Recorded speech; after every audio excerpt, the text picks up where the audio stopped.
Katie, let it out with Katie. Let it out with Katie Dalebout, enthusiast and curator of people and ideas you need to hear. Hi, welcome back. You are listening to Let It Out, the podcast hosted by me. I'm Katie Dalebout, and every week I talk to inspiring, fascinating, interesting people. They are sometimes actors, sometimes comedians, sometimes writers, and sometimes, like today, they are... I don't even know how to describe Chris. He is an entrepreneur extraordinaire. He's a really nice human. He's a skincare guru, and he's my friend.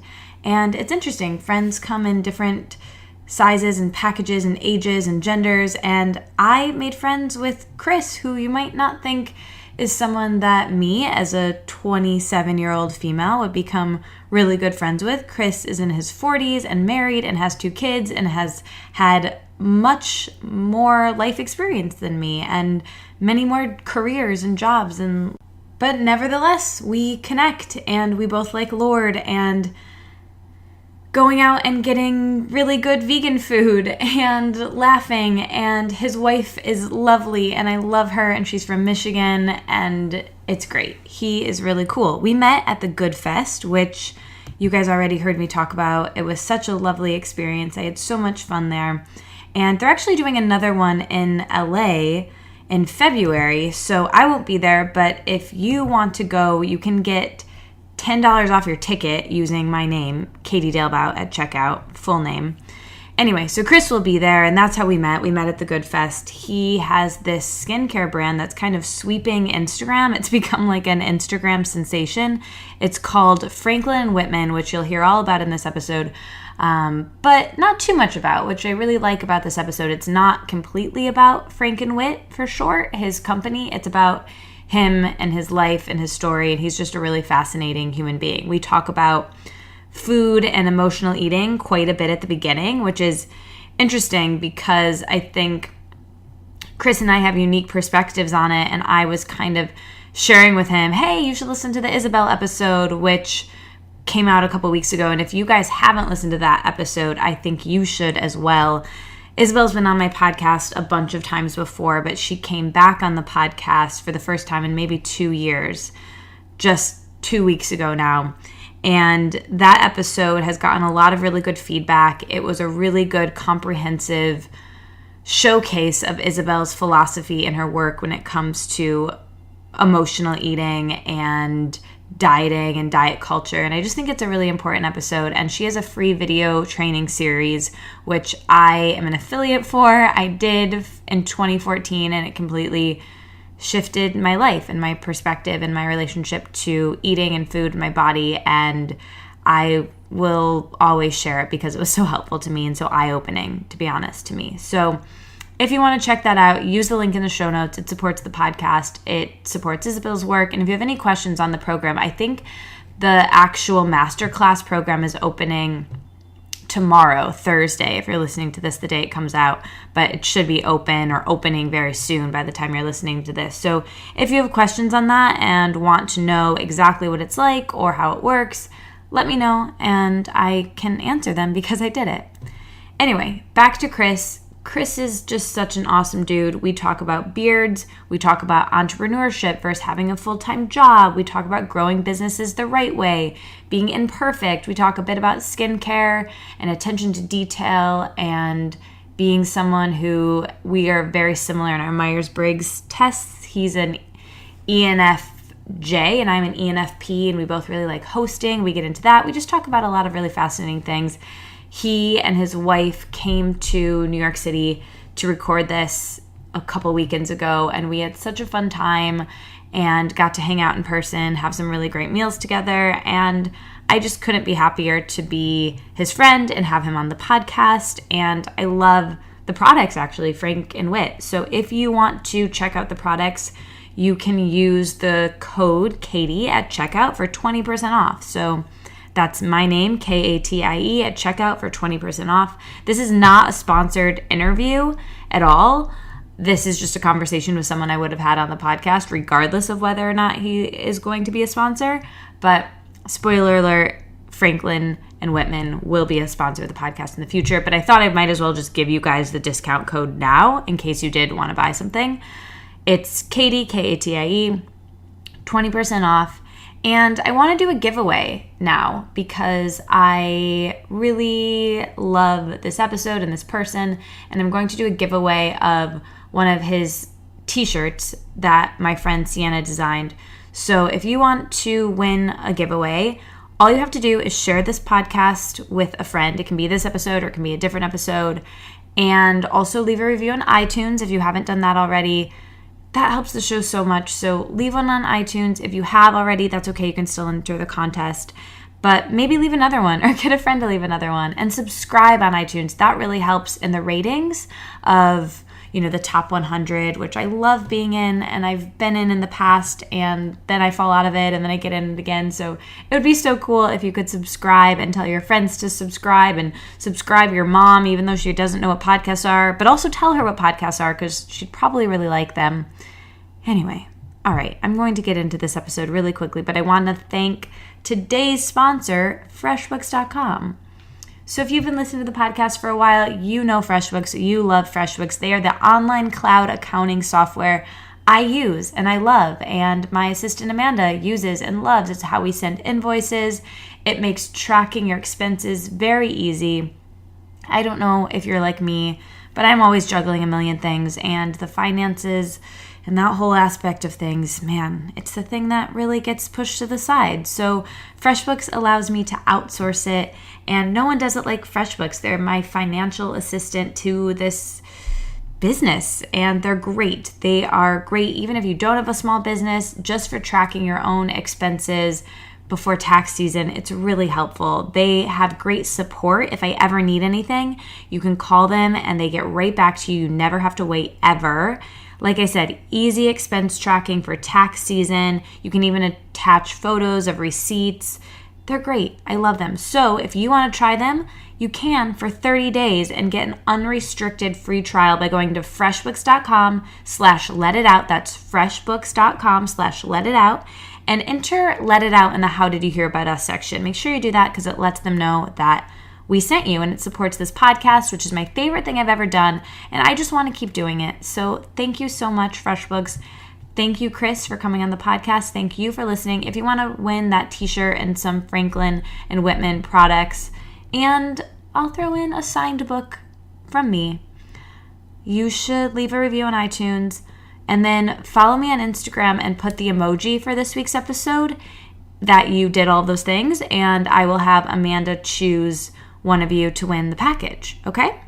Cool. So just write a note with the emoji, which I will give at the end of the episode, and that will let me know that you heard this and that you're entering the contest and that you did all of the things in good faith. You left a review, shared it with your friends, subscribed to yourself, a couple of people, blasted it from your speakers in the car. I don't know. Anyway, okay. I love you guys, and I'll talk to you next Wednesday. Bye. I'm going to talk to you at the end of this episode and throughout the episode, but in a new, fresh version of me next Wednesday. Thank you so much for doing this. Thank you for inviting me. I'm so happy that you're here. Are we actually recording City. right now? We're recording. Oh my gosh. But see, this is my madness with my podcast, is that it's so long that we forget we're recording, and it's just us hanging out. So let me ask you, what is your first of all, obviously you don't sing the song live at the beginning of it. Sing the song live. It's not me singing, actually. Oh, who is it? It's Caroline Dooner. Oh, okay. She has the Fuck It diet. That's her. Oh, okay. That was my next question. How are you on... I've listened to a couple of the podcasts, but I'm how are you on people who forget that they're just talking and drop an F-bomb every it's great. Okay. Feel free. I hopefully it won't, but... Feel free. Sometimes I do.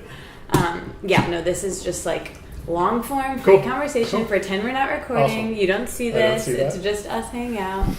Okay, so this question I've been starting it lately with this because it kind of gets us out of the mode of, that we're recording. Mm-hmm.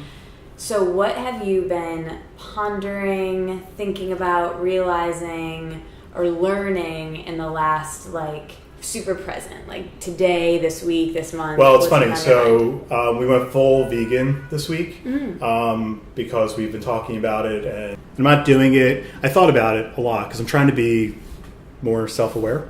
I've thought about like, why am I doing it? And I didn't. If you had asked me a year ago if I would do it, I would say, well, I feel guilty because Frankenweight is plant-based wellness, and I should be living that lifestyle. But I can't do that for that kind of reason because it'll never stick. But then you start to look at the research and you see like if you're vegan for so many years, how many animals' lives you're saving, what it means for the environment, what it means for the earth. So we decided that like this week we're going to do it. We're going to do it for a month, and we're just going to like live it. And then today it was funny. We were driving up here and I didn't have lunch. I had no solid food before like 1 p.m. today. Like I try not to be that way. And I'm like, oh God, we have to stop like a rest stop. And how am I going to do this? And then I'm sitting there and I'm like, everything has meat in it. It's amazing. Yeah. So I was able to get some like veggie sandwiches they threw together for me. But so that's the one thing that's like very, very like present in my mind right now. It's like this new sort of life. Because since February I've been on this like weight loss journey, and I'm thinking that this will help either cure some of the ills, and might like restart things. So you hit these plateaus. And I feel like I'm in this plateau right now. So I want to see like what this does for it.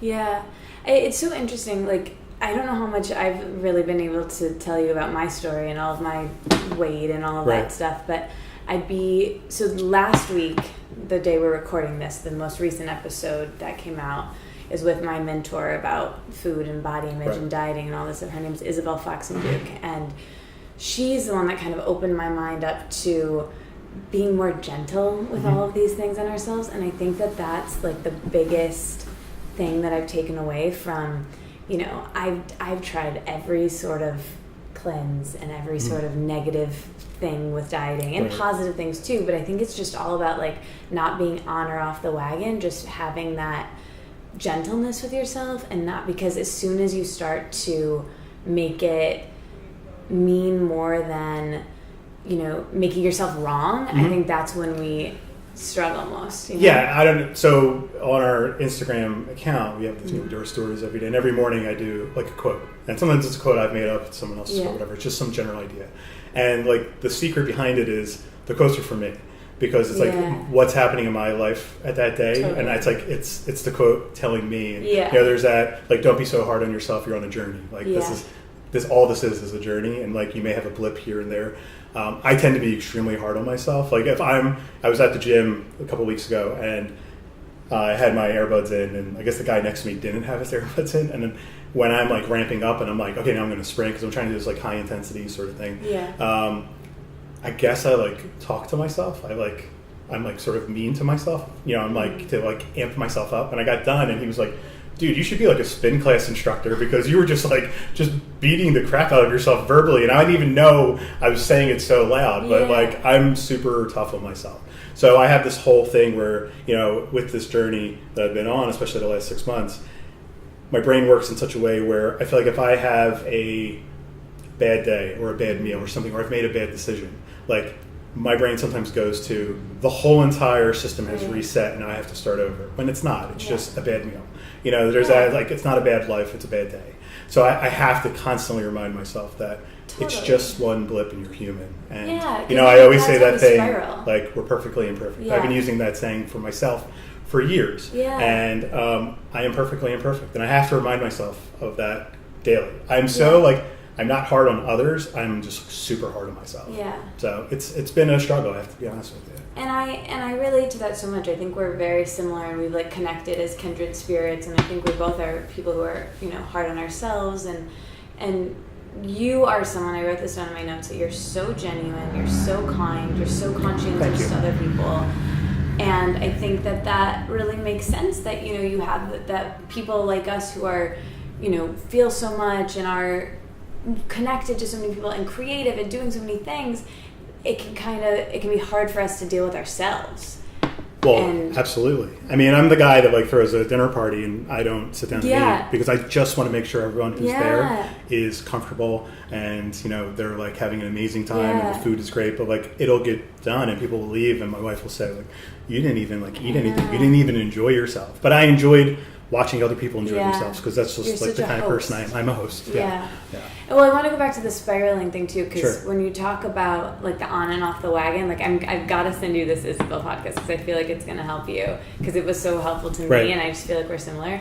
But she has this whole thing about dieting, of like you get in that diet mentality of in getting back to intuitive eating. Have you heard of that? Mm-hmm. Yep. I feel like that would be something that's good for you too, because it's like what she talks about is that you get into that mentality of, you know, oh, I messed up, so now I'm just going to keep messing up and diet starts tomorrow. Mm-hmm. Whereas if you just like stopped then and was like, oh, you just did your old thing again, have compassion for yourself. Right. It's okay. Right. You know, like, and not just in dieting, in like life and just in work and a relationship. You know, Right. sometimes it's like you're like pushing someone away and then you're like, wait, I was actually just like sad about that thing. Let me just Oh, and you know, I'm communicate. like a super emotional. I'm probably the most emotional, like, extra person that there And is. might also be me. Right, and The it's, two of us. that's my biggest strength, and it's my biggest weakness sometimes. Same. You know, and I have this thing where I'm like, especially with food now, but in any real situation where I'm feeling, you know, that like the hair on your back, your neck sticking up, where you know, like you're going to make a bad decision, or you're going to like revert to like some old behavior that you're trying to change, and I just stop and trying to think like, what will I think of this in 15 minutes? Yeah. Because I do something sometimes where I'll have an emotional reaction to something, and then, you know, it's just like this release, and then 15 minutes later I'm like, God, what was the big deal? Yeah. Like, the sun comes up tomorrow. Yeah. You know, we're all alive and breathing. Like, why was I so crazy in that one moment? And I'm an emotional eater. I want to like comfort myself. If I'm working extra hard, I'm overly stressed, I'm like, you deserve this. Yeah. And or, you know, it comforts me, so I dive into that. And then, you know, half hour later, it's like, why did I need that? You know, and you know, I have sort of, I guess, I've never been clinically, you know, diagnosed, but I'm sure I have some type of like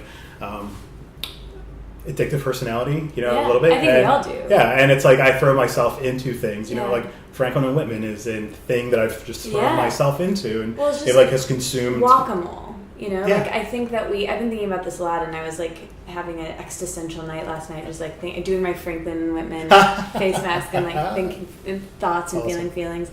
But basically, you know, I think we all have these holes within us, right? That we're like trying to fill up, and we can, you know, my old patterns are like to turn to food, or to turn to like denying myself food, or to either dieting or not eating or eating. It's the same thing.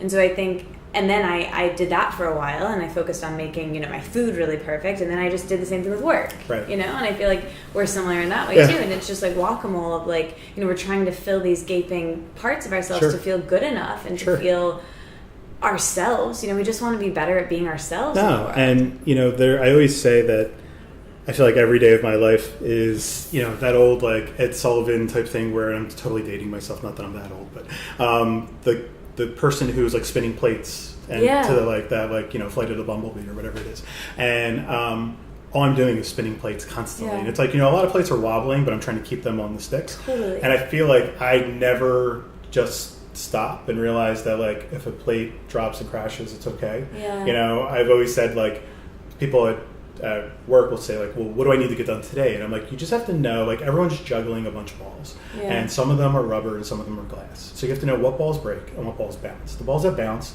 let them bounce till tomorrow. But the balls that break, we have to take care of today. And it's up to you to sort of prioritize which balls break and which balls don't. And it's the same thing with the plates, but I feel like I'm constantly doing that to a point where it's like I don't even like have time to myself because I'm just spinning plates constantly, and I thrive off of that, but then it like totally and utterly exhausts me where I need to have alone time. So I'm like an ENFJ. I don't know if you've looked like the sort of Myers-Briggs. I'm an ENFP. Oh really? Interesting. So we're all, what did you say you were? J. ENFJ. So So we're exactly the same and you're except one. perceiving, right? Yep. So ENFJs, they want to be the center of attention, they want to be out there, they want to be talking to people, and they thrive off of it. Same with But mine. then they need to retreat. Yep. But I can't retreat for too long because the ENFJ, once they're alone for more than like a half day or something, you go crazy and you start to question things and you start to actually become hermited in your way and you become depressed. So I need to like recharge my batteries for like a half day. So you're like and an then be introvert, extrovert. Exactly. Yeah. And I just need to like let the plates spin, and if they break, they break. And then I'm like, oh, I can reintroduce myself into society and then be the extra person that I am 98% of the time. I'm the same thing. Like if I get too much alone time, I start to go crazy. Yeah. If I'm around people too much, I also start to go crazy. So it's like finding that balance. And then like I'm an only child, so I think I constantly had this, I don't know where this came from, but had a fear of boredom. Okay. So I would like constantly be filling my plate, filling my calendar, you know? But then I realized it's not really a fear of boredom, it's a fear of like being with myself and having to like be with my thoughts. And that be goes with my back emotions. to the, like, that's, you know, I think my brother said it a couple years ago, and he said, that's the thing with the phones these days. Like, no one can be alone with their thoughts anymore. We want to tap out. You replace that alone time with phone time. Totally. And it's like you don't have that chance to actually think about, like, process the feelings you have, the thoughts you have, or just be bored. Yeah. I can remember last time I just, like, sat down and, like, did nothing. And I don't know what I would do with myself. Like, you know, I think about it all the time. Like, I used to have the ability to like wait in the line at the bank without looking at my phone, and now I don't. Right. You know, and it's just like it all goes back to like we all have these like gaping wounds within us of like, you know, I'm trying to not be mad at myself if I like turn to the food or I turn to my phone, but it's just a coping mechanism. And like turning to food, this is a big thing I learned from Isabel that I think is helpful for everyone, and you and me in particular, because of the way we are. But like that's with dieters, like chronic dieters, people who have been trying to lose weight or focus on that, their thing when things are tough or sad is to turn to food. And people who haven't been chronic dieters, their thing is to like not eat and like turn to not. But because of the way our brains have been rewired, we like turn to food. And so what she says is to not look at that as a bad thing, and to just look at it as like, oh, it's a coping mechanism for what's happening. It's a symptom for what's happening. It's not a bad, like, it's one coping mechanism. Like, there are worse coping mechanisms. Like, we could be doing cocaine, you know, but like it's one coping mechanism, you know, just like turning to our phone. Like, there's sometimes when I'm very mindfully like doing a post or making something or looking at a friend, and there's a lot of other times where I'm just scrolling. So I had we got the house we're in now, like, I guess like 5 years ago, and we've been doing like one room at a time. That's our thing. We buy a house, we fix it up, we sell it, we get a new house, we fix it up. Sometimes we do it ourselves, sometimes we hire people. And this guy who's a total character was redoing our hardwood floors, and I was there, and he's just like out of a movie, and I'm like, I just want to hang with this guy. I was actually like helping him do the stuff. I'm paying him, but like I'm like his like assistant, because I just enjoyed being around him for a couple days. And because you're just you. I'm just me, and he was really funny, and he would say things, and I'm like, I have to like record this. I need this little like recorder that you have, and I just need to record what this guy's saying. So he said, what was it? Everyone has a vice. He's like, Chris, everyone has a vice. He's like, my vice, and he just blatantly, just like openly said it. He was like, I like buying and selling stolen property.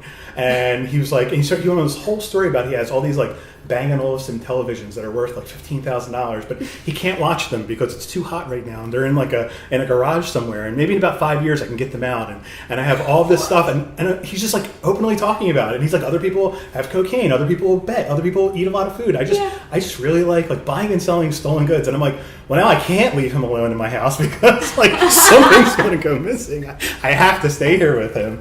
It was just so funny. I use that line all the time. I'm like, that's, well, you know, I just love funny. You know, buying and selling stolen equipment. It's great. It's hilarious. It's hilarious. It's like a very niche vice. Oh my gosh, yes. I guess it's better than others, right? Yeah, I mean, I think it just puts it all into perspective of like we all have our thing, and sometimes when I turn to the food or I turn to my phone or do any of these things as a coping mechanism, I just try to look at that as like, oh, that's okay. You just did your old thing again. That's okay. And not making it more than it is, and being like, you know, food is so much, to use that example, it's so much more than fuel. You know, people say it's just fuel, but it's also connection. Oh, it's connection. It's nostalgia. It's family. It's everything. My mother expresses her love in food. Like we still go to like my parents' house mostly every Sunday because we're all sort of local. And during the summer it's tough because they have a beach house and they're down there. And I don't have a chance to get down there because of, you know, all the crazy things in my life. But when we go there, you know, it's like the staples of the meal, and we're an Italian family, you know, there's pasta, but like that's not the meal, that's just there for you to eat. But then there's like 3 entrees and 2 salads, and that's why I talk about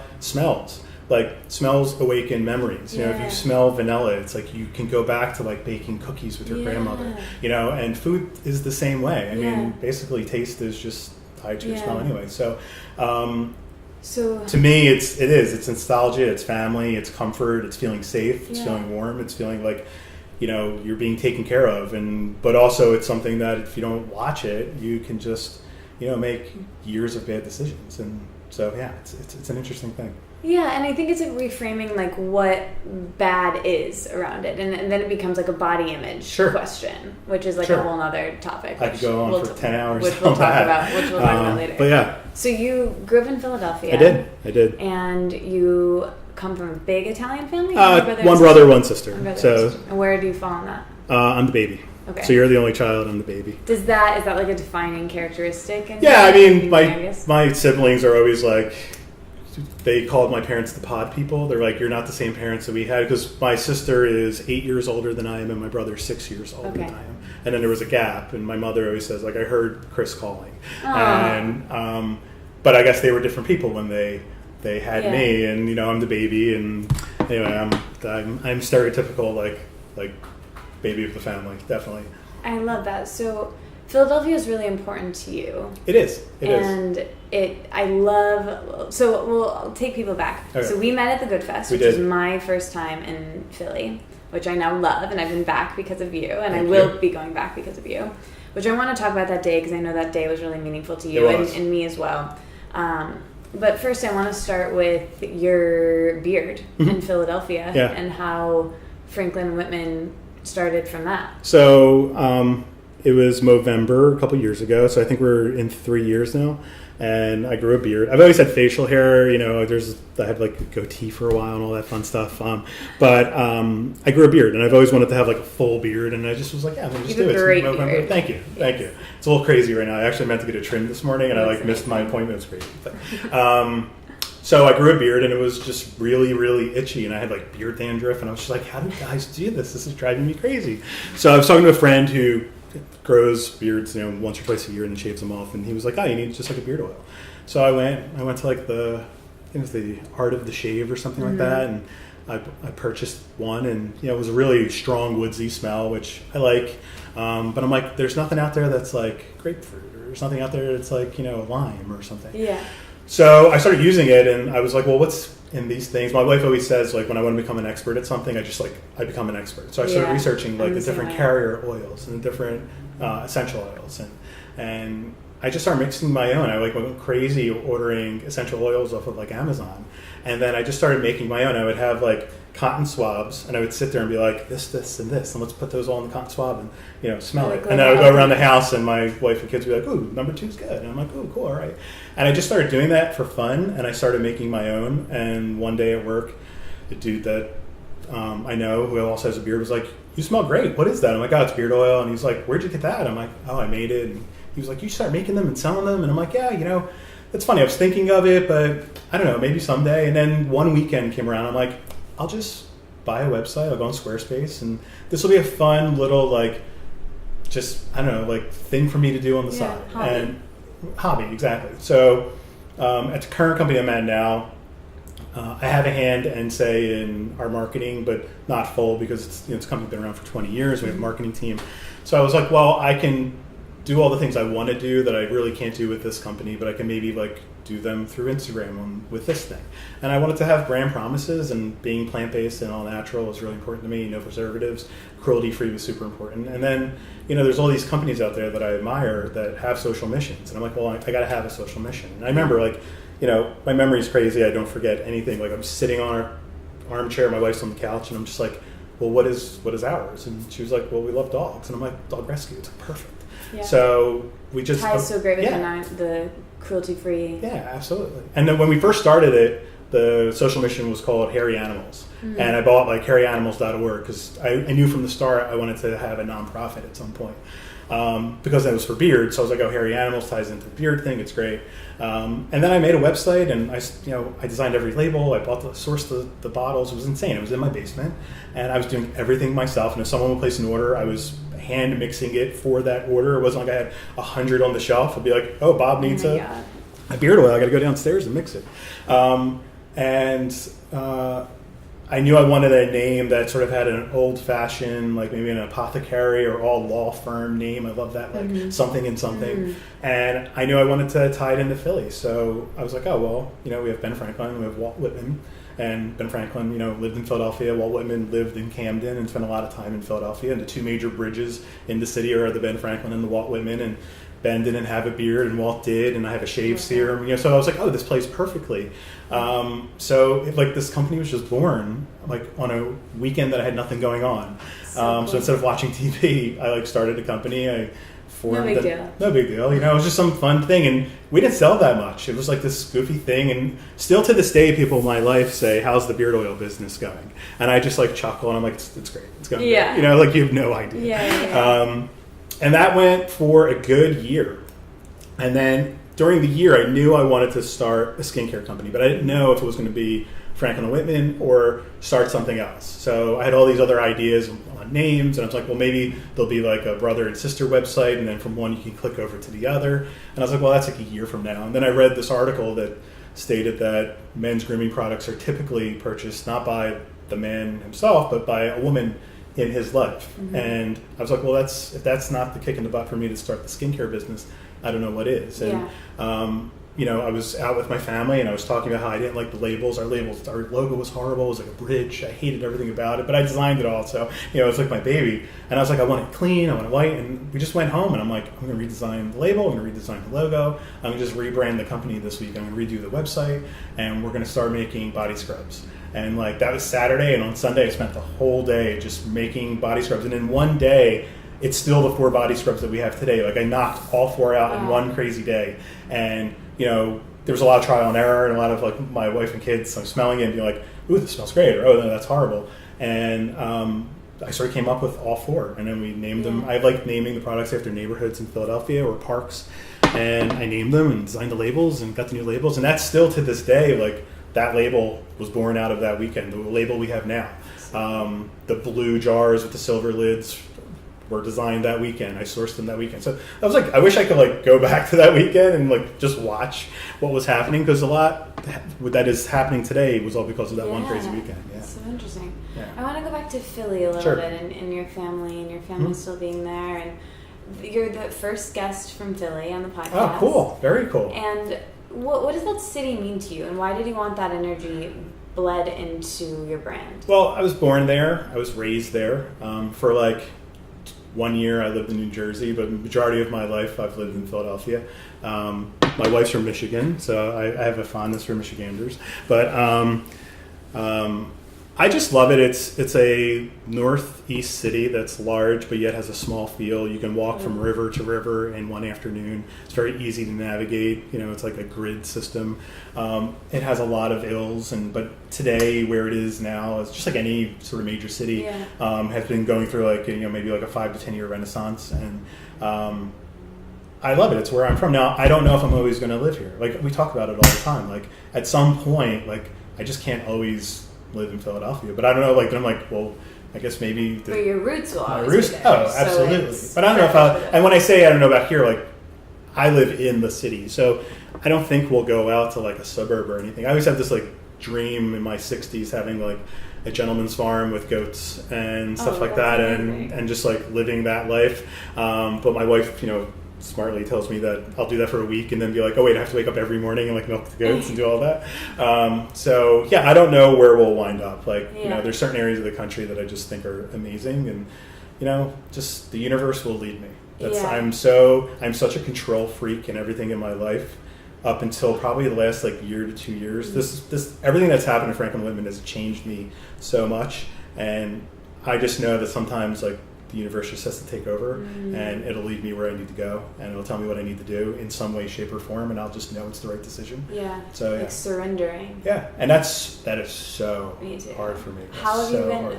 What has changed this year that's allowed you to do that more? I've just met so many amazing people like you, and just like all these people that are like-minded, and I feel like are aligned with like my moral compass. You know, when you meet people that are like you, my whole life I've always talked about how I've always felt like I was like a man without a tribe, you know that saying? Where I fit in. I've been in groups my whole life, because you have to be. You know, we're all social animals. We need to fit in somewhere. But I've never like been a part of it. I feel like we talked about this in the car ride. Yeah, listening to Lord, driving through Center City. Yeah, it was lovely. And you know, I've sort of come to the conclusion that, well, I just maybe need to make my own tribe, you know, and just find people like-minded, and then just befriend them, and just, you know, just be that person. And you don't have to fit into one group or one other group.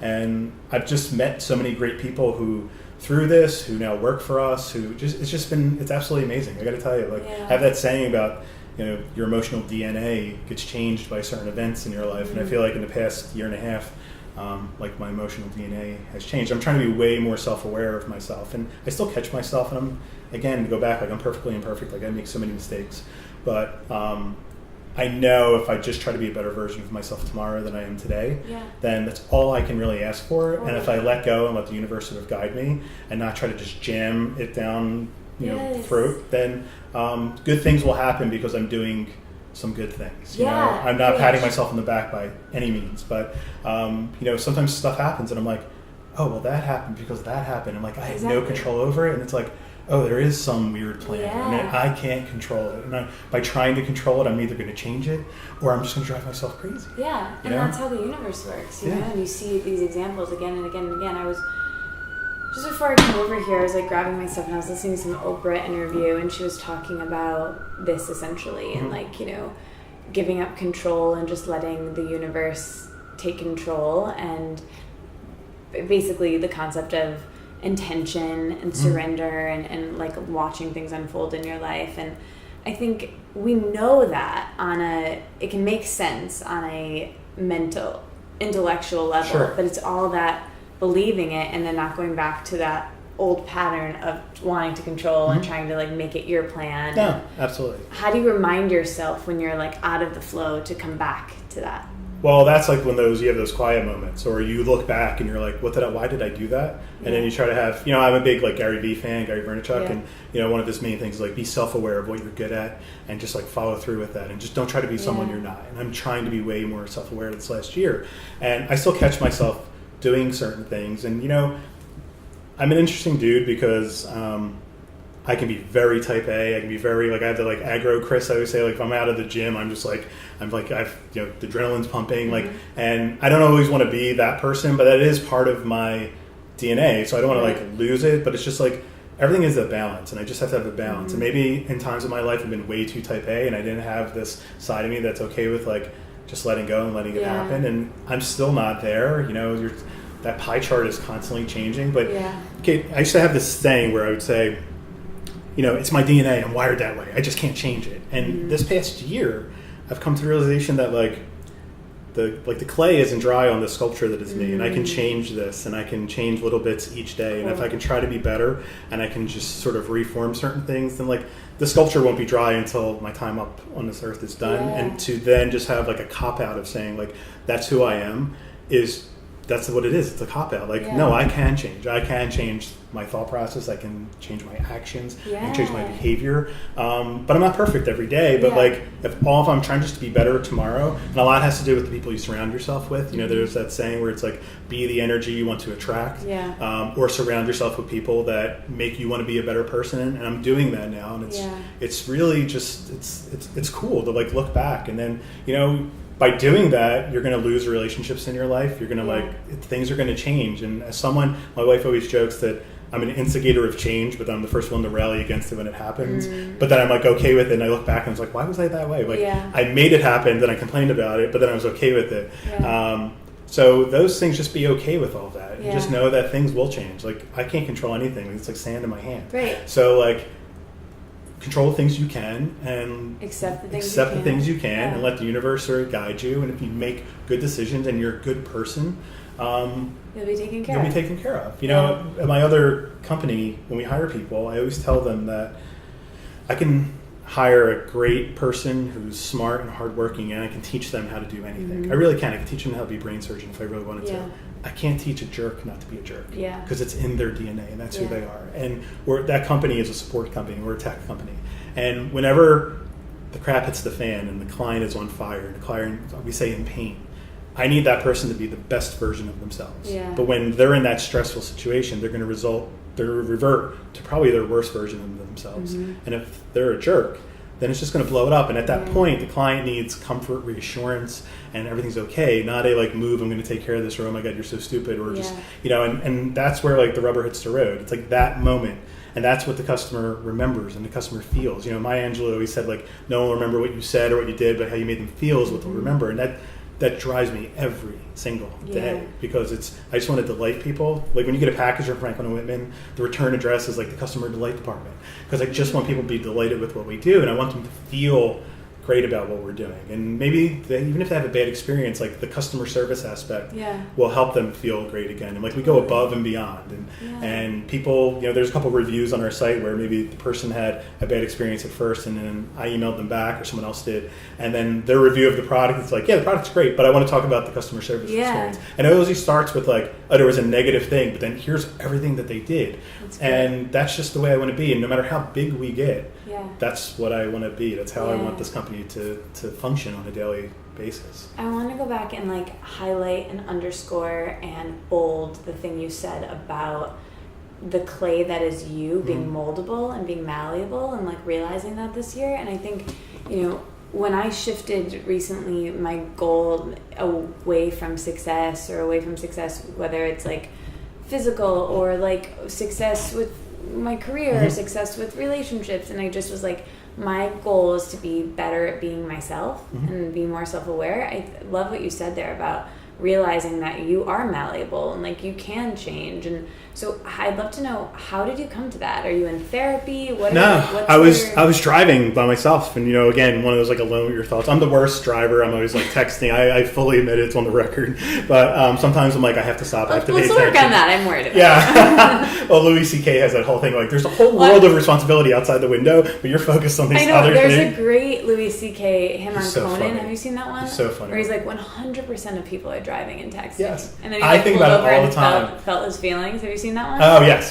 That is like my favorite thing. There's a road in Philly that sort of leads from the center city area up the river to the area where my daughter goes to school. And with like the major highways backed up, I take that. And it's 2 lanes. There's no barrier in the middle. And it's this winding road along the Schuylkill River. It's beautiful. It's where all the rowing happens. People are jogging. It's amazing. But it's constantly like you're going left, you're going right, you're left, right. And I'm like, I can't be in that left lane because someone is literally a foot on the other side of me coming at me at like 65, 70 miles per hour because no one's driving slow. And I'm like, if anyone is texting right now, like how doesn't someone die daily on this road? So I hug, and like I am a left lane driver and like, but like I hug the right side because I'm like, I can't have one person just be like, oh yeah, what was that? Somebody liked a tweet or something, and then tragedy happens. Yeah. So I was driving and I was just like, I'm not texting, alone with my thoughts, and it like hit me because I had said earlier like, oh, that's just the way I am. It's the way I'm wired. Yeah. And I was like, well, why do I say that? Why? Like I could make a different decision. Like I can. I'm 42. I'm halfway through my life, hopefully not even, but like, I'm not this person. And does that mean I'm this person then for the next like 50 years? Because I don't want to be this person for the next 50 years. I want to be better. I want to be different. So what is it that I can change about myself? And you can't make, they always say if you want to make great changes, you have to make the small ones first, like change the way you brush your teeth or what time you do this or that. And I'm like, well, that's just changing who you are slowly but surely in different ways. And I just had this idea of like a sculpture and it's clay and like and I'm not dry yet, I'm not formed, I'm still in progress no matter how old I am, and we all are. No, we are. And it hit me, and it was like one of those things where I'm like, oh, okay, like now you have to actually live that and be that. And I've used it a couple times and people are like, where did you get that from? And I'm like, no, that's one of the ones that's a Chris special. That's a Chris original. That's what happens when you are alone with yourself. I think I was like talking to you about meditation when I was in Philly, and I was like, Chris, I feel like it would be helpful for you, and you're like very resistant. I'm still trying. I've done like mindfulness and stuff, and it's just I can't shut my brain off. It's so hard. I know, but remember what I was telling you? I was like, that my meditation teacher says that's not the point. It's okay to have the thoughts. It's just acknowledge them and let it go. Right, exactly. Yeah, which is hard. It's like the hardest thing ever. But that's a Chris original, and I think all the every day Chris originals you would get if you meditated. I know. Exactly. That's why I got to get you meditating. That's true. I need more one-liners. Exactly. I need to make all these T-shirts. So going back to the spinning of the plates, you got a lot of plates. I do. So you've got your family, you've got Franklin Whitman, one business, and you've got a whole other business. Yeah. So when you were in college, when you were a kid, what did you want to be when you grew up? In high school, I wanted to be like a photojournalist. Oh, no way. And that's why it kills me to this day. Like, I can go out and take some pretty cool pictures outdoors and either architecture or landscape or whatever, city scenes, but I can't do like a flat lay with like my products. I can't just stylize like, you know, like like a bergamot fruit with something. I'm like, indoors, I'm not good. Outside, I'm great. But yeah, that's what I like really want it to be. And you know, I started to go down that road, and then, you know, just life takes you in sort of different directions. And you know, my wife and I met my wife, I hired my wife. When I was I was running like a coffee shop. I was like a manager of a coffee shop, and she moved here after she graduated college from Michigan to Philly. And I hired her, and, you know, within a couple weeks we were dating, and, you know, we were married the next year. We had a kid, and we were 23, and just trying to figure out what's going on in our life. And you know, it's 20 years later. We just celebrated our 20-year anniversary, and everyone thought we were crazy when we did everything, because we were on such a fast forward than everyone else. But, you know, these people that have been dating for 9 years got married, and then they got divorced within a year. And we're not perfect at all, but we're really good. It worked because like, she's my best friend, and that's the most important thing. You know, when you're in a relationship, that person, like, love, we always say, like, I love you and I like you, because love is like constant, you know, but like liking the other person is almost on a day-to-day basis, like, more important. And sometimes we'll be like, I love you, and it's like, oh, we have to talk, what's going on? So we started young, and I've had like a crazy sort of, like, you look at my LinkedIn, it's like all these insane, like, crazy jobs. Tell me about some of those jobs and how you think that's, because there's this great Steve Jobs quote about how you can't connect the dots moving forward, you can only do so going back. So what are some of the craziest jobs you've had, and what have you learned that's brought you to where you are now? I've had a lot. I delivered newspapers in the middle of the night for like a year while I did another job. I worked for Urban Outfitters at their headquarters in Philly. I was like their POS manager for a bunch of years. I left there because I was just killing myself, because we were traveling constantly. Like, I've seen every store, every Urban, Anthro, Free People store in the continental U.S. And did you go to the one in East Lansing? Yeah, absolutely. I got a kidney stone at that store. What? Yes. Have we not talked about this? No, such a crazy weekend. First of all, that's like where all of my clothes were purchased from, like, the time I was That's so funny. So I opened that store. I got the kidney stone as it was opening. Did you know that I had kidney stones 2 years ago? No way, really? Okay, They're the worst, aren't they? Oh my god, that will be our dinner conversation. Yes, I've had kidney stones. I've diverticulitis. I've had some really, like, my wife always says, like, when you write a book, it's just the stories of your medical, like, crazy things that happen. But I was on a tour going from like store to store doing something, and then I had to stop in Michigan to open the East Lansing store. So that was what, like 90 something? Yeah, so my daughter was probably 98 or 99. Yeah, I remember. I was like there for the grand opening. That's hysterical. It was like a big deal. There was like no other stores in downtown East Lansing. So we got there, and I stopped. I was at my in-laws, and I went to the store in East Lansing, and it was a week behind. So they're like, you can't do your work. So they're like, you have to do something. So my in-laws were like, well, come here, and we'll fly Lisa and Isabel, we only have one child at a time, out, and we'll spend like the week together. I think it was around like Father's Day. Mm-hmm. So I spent a couple days there, and the day they were supposed to fly back to Philly, and I was supposed to go back to East Lansing. I woke up and I like collapsed on the ground in this pain. It's the worst pain ever. Right? They say that it's worse than childbirth, which we both haven't done, but like, I don't doubt it. Right, that's what they say. They do say that. So I collapsed on the ground. It's a really funny story because, you know, we're talking 98, and not many people had cell phones back then. Right? Oh, right. So it's 98. We get to the house earlier in the week, and they had just moved in, and my wife had never been there before. My in-laws. Okay. So my father-in-law is at work. My mother-in-law has Isabel at like a playground, and they have a flight in like 3 hours, and they're supposed to drive to Detroit, and I'm going to head over to East Lansing. So now I'm on the ground. Oh my God. My wife is like, oh my God, what am I supposed to do? So she calls 911. And you don't know what's happening at this point. I have no idea what's happening. The worst pain in my life in your low back, right? So she calls 911, and they're like, well, what's your address? And she's like, I don't know.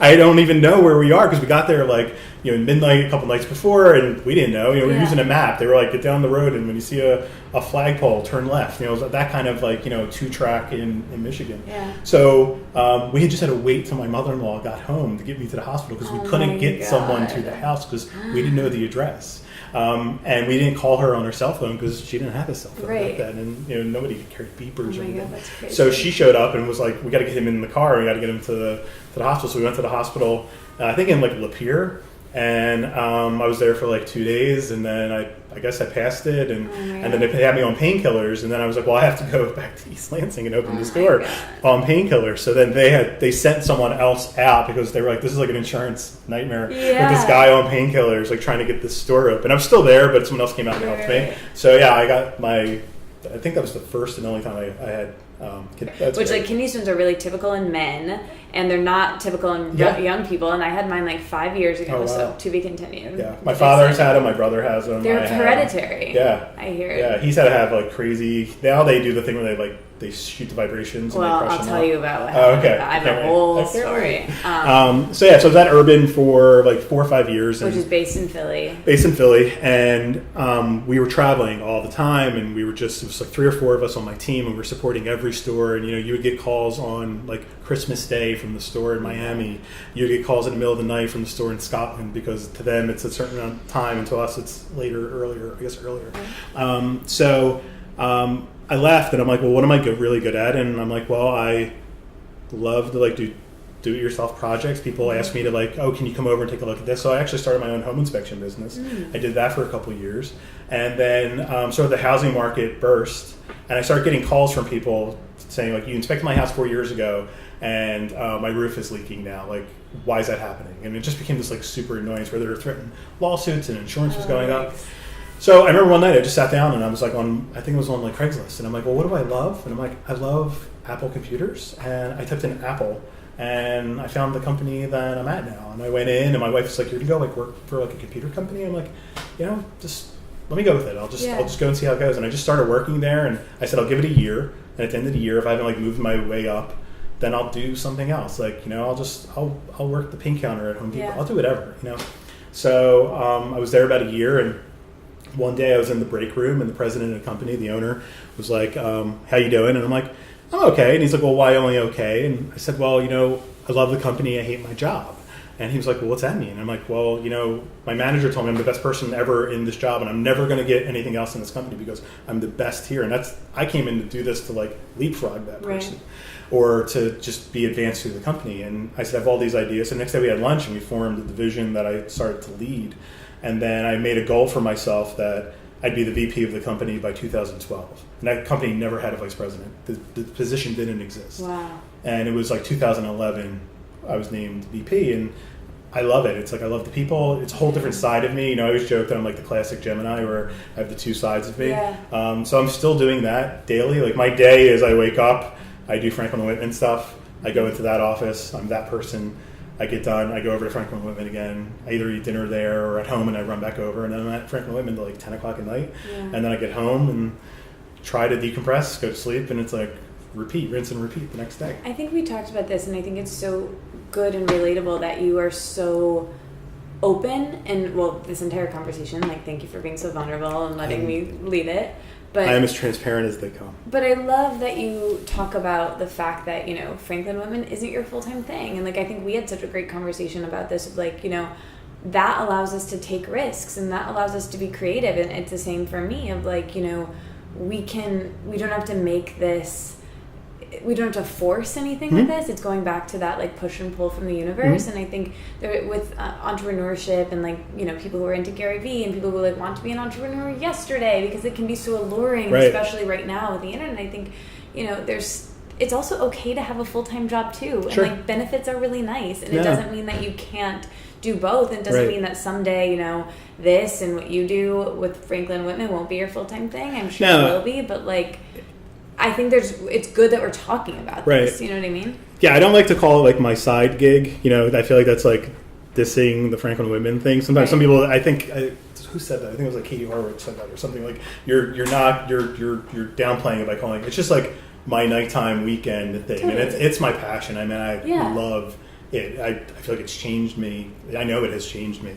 But I love the other company as well, and I love the people that work for me, and I get to like come and go as I please. I have like a good situation. It's a great situation. Yeah. And I don't know, like even if I left, let's say like that company something weird happened and like that company went under. I don't know if I would. I don't take a dime out of Franklin Whitman. I don't pay myself. I don't take a cent out of it because I'm trying to grow it. And I don't think I would pay myself, because then I would have to pay myself a salary. And I have a mortgage, and I have kids, and one's in college, one's in high school. We have cars, we have lives. And even if something happened to that company and I left, I think I would still maybe get another job, because then I'd have to pay myself. And I'd rather give that money to the people that I love that work there now. Because I have 2 people who are seniors in college who will be graduating. I have someone who just graduated college. I have another person in his early 20s. And I'd rather build the company around them, because then if I'm paying myself, then I'm just building it around me. And it's I might as well go back to my basement, So I'd rather get that money. And I know how hard it is to get a job when you graduate college. So I want to have a safe landing place for these people that I care about so deeply, who are so amazing that I can build a company around them. I can't build a company around me, and even just me or my wife. And I'd rather, so again, that company disappeared if something weird happened. I probably would do something else too to grow this the right way. Because we're still in our infancy, and we've although the company is 2.5, 3 years old, this version of it, the skincare is a year and a half.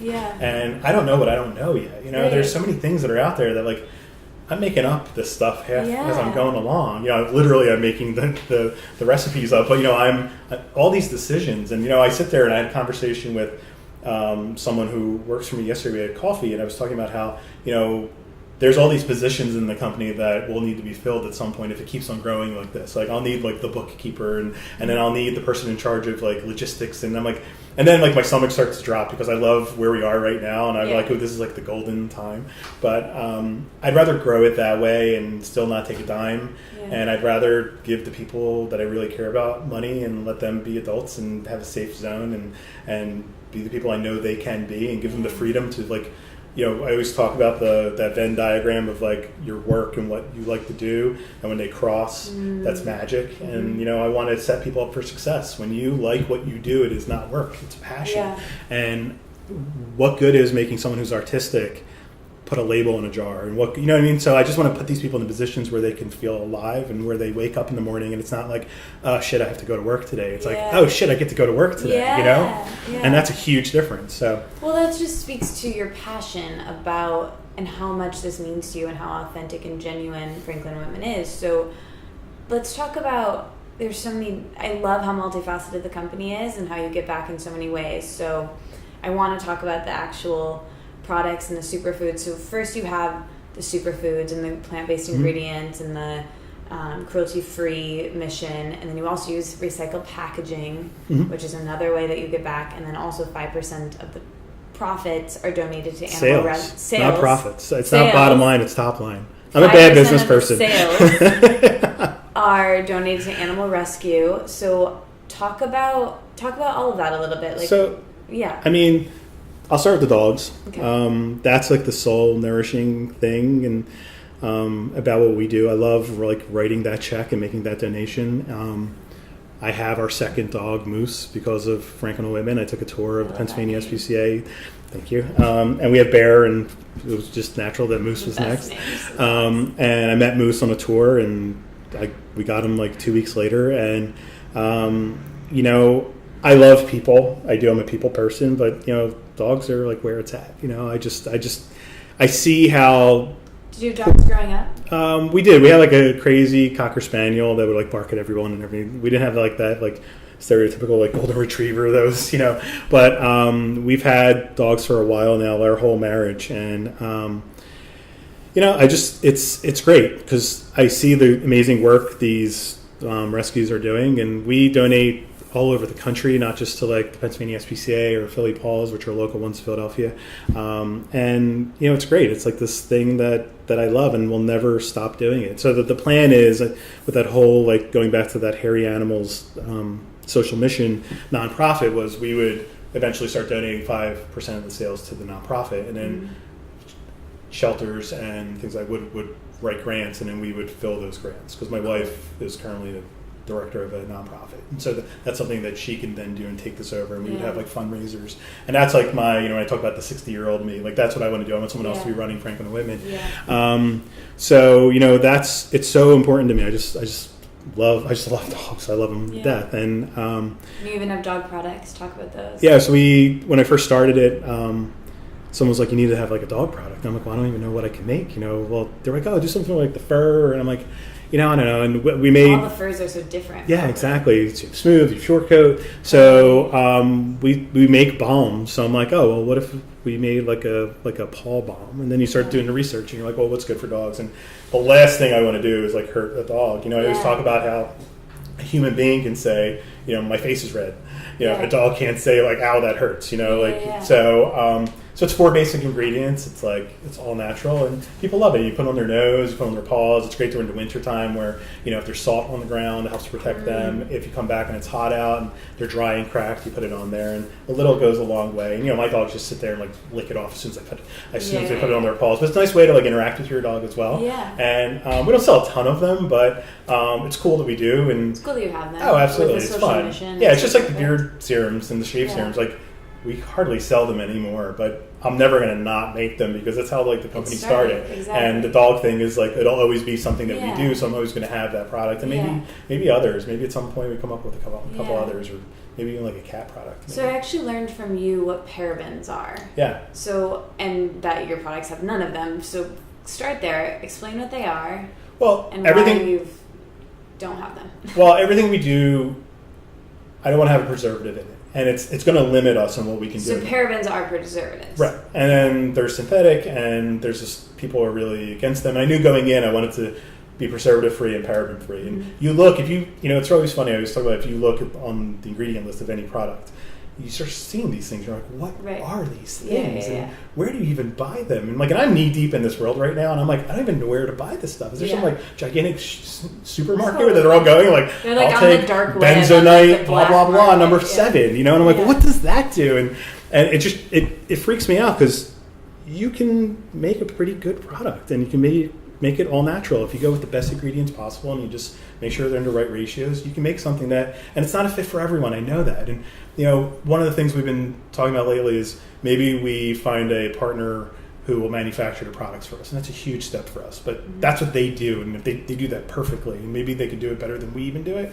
And I'm talking to them, I'm having these phone calls, and they're all like, oh, you're preservative free? Like, what are you, crazy? And I'm like, yeah, I think I am. But like, I don't want to have them in there. Like, all of our products, none of them have water in them. Yeah, that's what I want you to talk about, that piece about the water. Because I'm going to interrupt you actually. Do you know that makeup line, RMS Beauty? No. It's like a really Franklin and Whitman-esque, but it's makeup only. Okay. And I heard her on a podcast, and where I learned, I heard her say that bacteria exists only when oil is mixed with water. Absolutely. And I heard you say that too, which kind of blew my mind. So like, her products are all oil based too. So talk about that, because I think people are like, afraid to put oil on their skin because of that, but the bacteria can't. No, it can't grow in it. Yeah. So there's these things you can do with your products called getting them like challenge tested. You send them to a lab, and then they see what the shelf life is and all that. And I called one company, and he was like, well, what's your ingredients? And he signed the NDA, and I signed the NDA. We went down, and he's like, oh, well, you're anhydrous. Like, I can't do anything with it. There's no water. Like, nothing will happen if it just sits here. You have to put water in it and then send it to me with water in it. And I'm like, well, that's not my product. He's like, yeah, so have a great day, man. I'm like, okay, cool. So, and again, that'll limit our product line. Making a cream that is oil-based is sort of tough. I've made like body butters, and I've never released them because they've been either coconut oil-based, and they're a little bit greasy. And I was thinking about it like accepting that and calling it like body grease or something like that, where it's just like you put it on before bed. My wife loves it. Put it on before bed, your skin soaks it up. But like, first thing I think of is people being like, oh my god, it hit my skin and it was so greasy. So it might limit what we can make, but I just don't want to. I don't want to be that company, and I just want to make sure that everything is on the up and up and done the right way. And I can control certain things by just making sure that they're anhydrous, which means no water. Which I actually really love about it. So I want to talk about the face masks, which I think are your most well-known product, and the attention to detail with that. Well, I'll never forget at the Good Fest, which we'll talk about in a minute, but you gave us all these beautiful face masks at the dinner we had the night before. And they weren't just the face masks. It was like a beautiful brush and a beautiful hot. And you and our mutual dear friend Jessica Renan was Instagram storying her the best. Instagram storying her putting the face mask on, and you like wrote back to her and you were like, "Don't let it dry. You're not supposed to let it dry." Right. Wait, let's talk about that first. Okay. Little known fact. Why shouldn't you let it dry? So there's like 3 phases. No one knows that. No, and it's funny when I tell people and then they'll story or post and I'll be like, with Franklin Whitman masks, you can't let them dry. I'm like, no, it's just not mine. It's all clay masks. So, but like, you're making it sound like something's weird about ours. It's like a secret that no one knows. Yeah. Except So you. I read when I first started this, I just started, just gathering data, just digesting it, ingesting it, and I found this Allure article, and it's like you're using your face mask wrong, and explains how there's 3 phases to a clay face mask, and the first one is like wet and damp. That's 1 and 2, and then the third is dry. And in 1 and 2, it's pulling impurities out of your skin and then bringing in the good stuff. And when you hit dry, that's when everyone likes it too, because it's like rock hard, and that's when they take their picture and they can't move their face and all that. But at that point,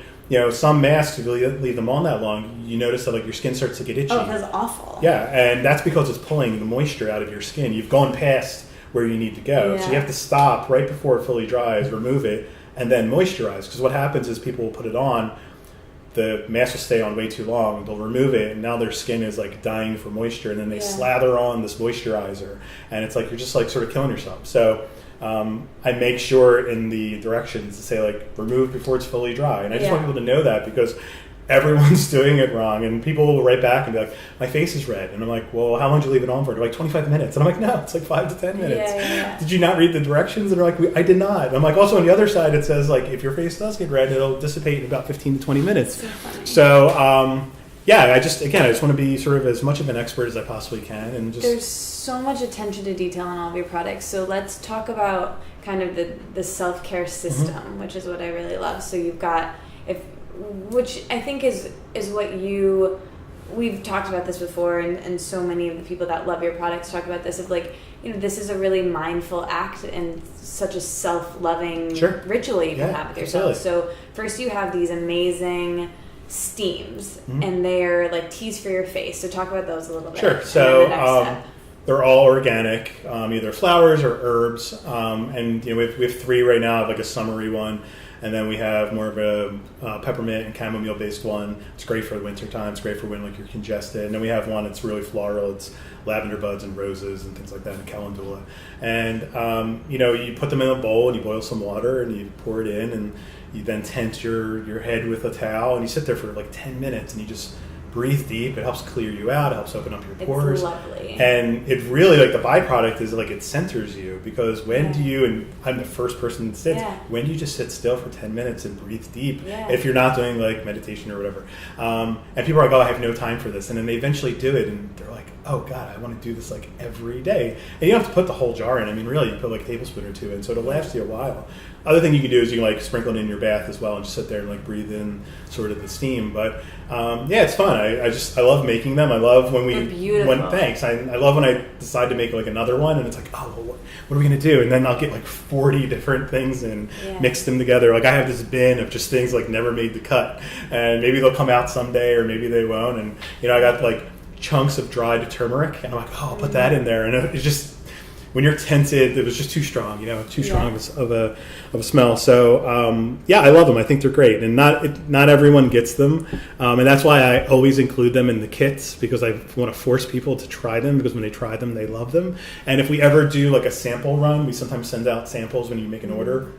It'll always be the steam, where you can get like 2 or 3 out of one sample pack just for free. It's in your box, because I want people to try it, because I know when they do it, they'll love it. Yeah. So then the next step is the mask. So tell about the different masks that you have, and that superfoods are the number one ingredient. Sure. So we have 4. The most popular is the oak lane. That's raw cacao, turmeric, activated charcoal, and a Moroccan clay. And that's great with the turmeric and the cacao. It's great for acne and red spots. It smells like brownie batter. It is just like people, literally, I get emailed at least 3 times a week, like, can I eat this? And I'm like, no. I mean, you could, but I can't say that. Because some people do, drink clay and stuff like that. But So the second one is our Queen Village, which is for sensitive skin. That's aloe vera, colloidal oatmeal, which just means ground up oatmeal in like a powder form, activated charcoal, and a really, really mild French clay, where that clay doesn't pull anything out of your skin. It just nourishes your skin. So it's great for sensitive skin because you have the aloe vera, you have the oatmeal. And then the third one we have is the Spruce Hill, which is the original one I ever made. And I started with matcha. I'd have to make something with matcha in it. So that's matcha, pomegranate extract, activated charcoal, and bentonite clay, which is a really aggressive, strong one that pulls impurities out, and we call that like our detox one. And then the fourth one is the newest one. When I say new, it's been out for like 7 months, but it's our latest one, which is our Midtown Village, which has ground coffee, Madagascar vanilla, activated charcoal, and clay as well. And that's for like radiant skin. That's like a great like right down the middle one. Plus it smells amazing. And so every one has activated charcoal in it. And I only use activated charcoal made from coconut shells. So I don't want to use like hardwood based ones. So cool. Usually coconut shell activated charcoal is finer. It gets deeper in your pores and it does a better job of cleaning it out. And plus it's coming from a natural source rather than some wood that somebody found like laying around. Yeah. So, and that's more expensive. Like I try to make these decisions and I always say like, I'm going to make the hard, right decision, not the easy decision. And if that costs us more money, that just costs us more money. Like I have a soul and I want to like be able to sleep at night. And maybe I'm not the best business person in the world, but I don't want to be the best business person in the world because I'm not doing this to make money. I don't pay myself, you know? So I'm doing this to like help people. Like I talk about, you get one ticket on this earth, you get this one spin, Katie, and it's like, if I can like take care of the people that I love and I can help people feel confident in their skin and I can save some dogs, you know, then like I've earned that ticket. Like I feel like I've done a pretty good job. And people like laugh at me when I say that. You know, people have like that negative out mindset, and it's just the truth. And like they can go screw themselves. I gotta be honest with you, because that's how I'm gonna live my life. And I'm trying to be that person more and more every single day. Like I am like overly generous with the people that I love. Again, I'm that host. I just want to take care of everyone. Attest to that. Yeah. You're the most generous man I've ever met in my life. Thank you. But that's who I am, and I love that. I don't do that. I don't have this like mental journal where I'm like, oh, there's one in that column for you, and you owe me something. I'm the last person, because if you try to give me something, I'm like, no, please, I don't want to accept it. So I'm the same way. Yeah, I just love taking care of people. It's like it's who I am, and I don't want to lose that ever. And some people get freaked out by it. I got to be honest with you. They're like, would you stop being so like generous? And I'm like, I'm just doing it because that's what makes me feel alive. That's what I love to do. So if I could do all those things, then like it's been a pretty good life spent, and I have another half of my life left to do that, and I'm gonna just keep on doing it. And if this thing fails, I'll start something else, and I'll have a social mission. I'll just keep on doing it. I'm just gonna bang my head against the wall as long as I possibly can to like make this world a better place. Like I literally want to change the world, and people are like, you're nuts, and I'm like, why am I nuts? Because if you just think you can't, then you won't.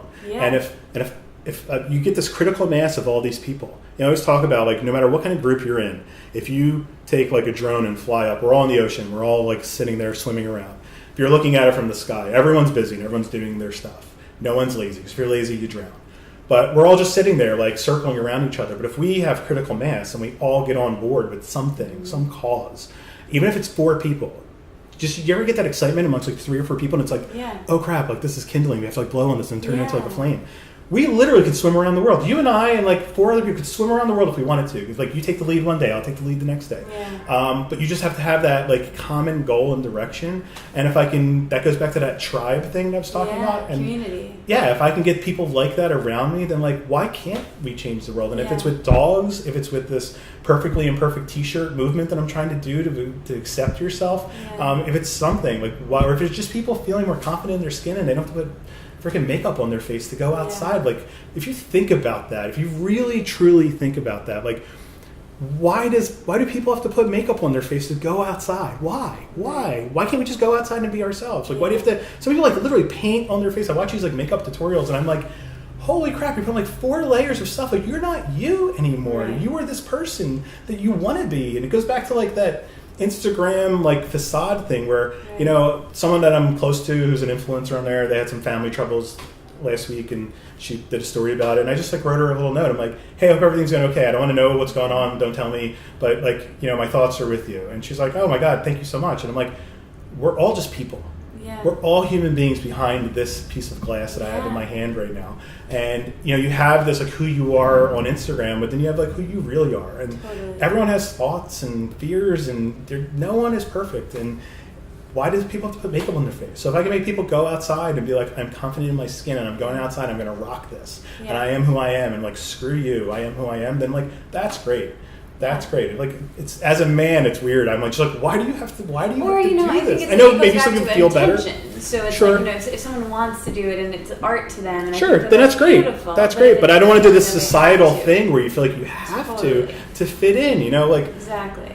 What the quote I did today was like, don't be scared of being different. Be scared of being, like, the same as everyone else. So, like, stand out, because we're all individuals. We're all so different. Now, like, you and I are so common in some ways, but, like, I'm sure we're completely different in other ways. But be who you are and be confident with that. And if you want to wear makeup, great. That's fine. Go out and do it. But if you feel like you have to, then, like, there's something wrong there. And, you know, going back to the Good Fest, you know, I would talk to people there, and it was the first time I met our clients. And this one woman, like, grabbed my arm, and she was literally tearing up, and she's like, I'm not wearing makeup today because of your products. And she's like, I've never done this, and I feel confident in my skin. And I'm just like, holy crap, like, that, like, shook me. Like, that day I, like, went to my car afterwards, and, like, I, like, broke down. Like, I was emotional for several days after that, because I'd never met our clients before, and it just, like, it like wrecked me, and it was in such a good way. But it's just like, I just want people to, like, feel good about themselves. So that was a really big day for you, meeting your clients. And you said, I've heard you say before, that you didn't want this to be, you know, something you did on the weekends at farmers markets. You really wanted it to start online, and you wanted to use your marketing skills in this. So why did you turn to Instagram as the marketing source that you wanted to use for? Well, it's so powerful. And back then, I didn't even know if, like, they had videos. Did they even have videos? And there was no stories. I mean, back then it was like a year ago. You know, it's like back in the day. It changed so quickly. Yeah, it's changed so. Probably launched something since we started. Exactly. Some new sticker or something. Exactly. So I just knew that it was the best way for me to get the word out there. Knowing that I was going to be, you know, sacrificing leisure, as Gary Vaynerchuk says, and doing it at nights and on weekends. And, you know, when I first started, a friend of mine who has this, like, gigantic beard was like, dude, you should put, like, pictures of you mixing the stuff in your basement. And I'm like, absolutely not. Like, I want to be heels. Like, I want to think, like, I'm going to fake it till I make it. I want people to think we're this gigantic company. And, like, that's the last thing I want, is, like, me sitting at my dining room table mixing beard oils. Like, that's just not who I am, and that's never going to be this company. And he was like, no, there's, like, you know, nostalgia with it. And it's, like, sort of, like, cool. It's, like, retro. I'm like, nah, like, that's, and again, like, I don't care. So, I knew Instagram was, like, the way to go. If I had a beautiful site and I can get the product out there. Instagram. I love it. I mean, I wanted to be a photographer growing up, and I love it.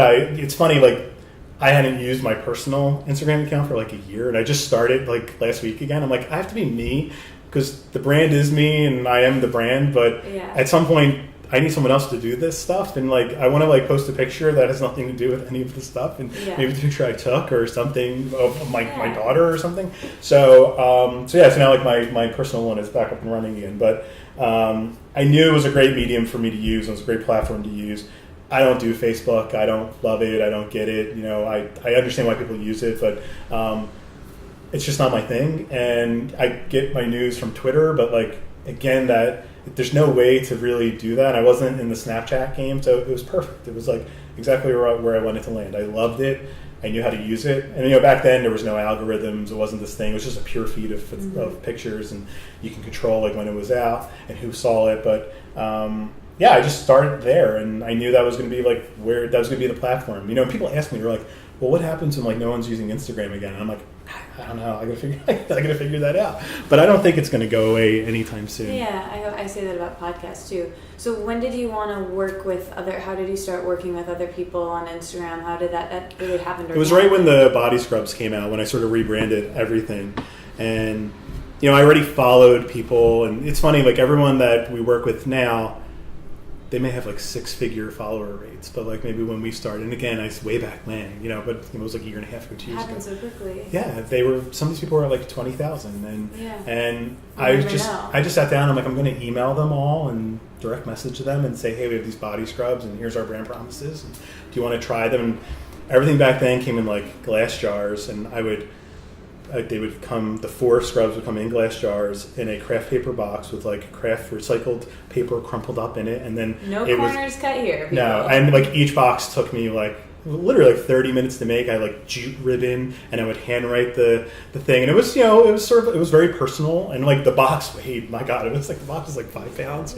I spent so much money on shipping, and I would just send it out, and I would say like, if you love it, let me know what you think, and if you want to like put it in a picture on the side, because like it's superfood, and like if you have like a matcha latte, then this scrub has matcha in it, and people started doing it, and we got a little bit of attention, and you know, some of those people to this day, like I still probably talk to daily or weekly on DMs through Instagram, and some I've met, and it's awesome because, you know, that's another thing, going back to the Good Fest, where it was the first time I was meeting a lot of these influencers, and I'm like, they're gonna be like, who is this dude? But so I just started, and that's how like it sort of began, and then you know, we're here today. It's pretty fun, and like I think like some Instagrammer influencers are sort of thought of when they think of us, and vice versa, and that's really cool. And you know, the people that we want to work with, we work with, and those that either don't get what we're doing or maybe aren't the best people to work with, and it's too business-like to them. I am so all about relationships. Like, I have to have a relationship with someone to want to do something with them, and I have to know they're like a good person, and they're sort of, that goes back to that moral compass type thing. So like when I find those people, it's like, oh, you have to like cherish it, you have to nourish it, that relationship. And you know, I try not to be like, I can sit there, I could text you 18,000 times a day every single day, but you know, it's like, well, I don't want to be total overkill. And it's like, hey, if you need anything, I'm going to send you some stuff. And you know, when a new product comes out, we send them out, and some of them love them, and some, you know, it's not for everyone. But the relationships are great. They're great. Speaking of products, we talked about the face masks, and then after the face masks, the oil. Sure. Talk about the serum. Yeah, so we have 2 serums. There's the cleansing one, which is new, probably within the last 3 months, and then we have the original face serum, which is like your moisturizer. And the cleansing serum is the product I'm probably most proud of anything that we did or anything that I've created. It goes on, you have a dry face and impurities and makeup and everything, and it literally just melts everything off, but it doesn't make your face feel dry.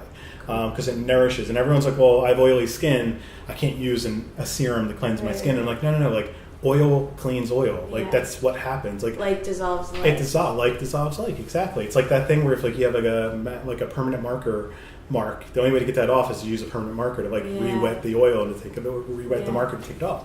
So and that's a great mix. Like that's probably like the most complicated product that we've made. So it melts makeup off. It cleans your face, it takes away all the impurities, and then it's sort of, that's a part of our daily sort of protocol where you cleanse with that, and then you use the face serum to moisturize.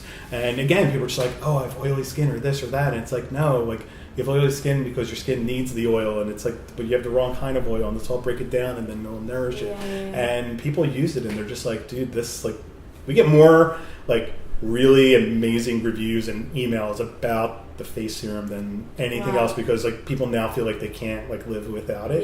And it's cool, and like that was like one of the first skincare products I sort of came up with. And it's just like you Google, and it's like, well, what oils are out there that are good, and how do they work together, and fight that fight of having 50 ingredients. Like, stop when you have to stop. Like, that's one of our brand promises, just like be boldly simple with the ingredients. And that's sometimes a challenge, but it's pretty cool, and it works really well. And some people who love it love it. And I'm like, I gotta keep this going just to make sure these people always have this serum to buy. And you're being innovative. You know, I have dry shampoos, which I love and are amazing. It's been such a hassle to dry shampoo. Oh my god, it's the packaging. Like, I love the packaging, but we're going to change it.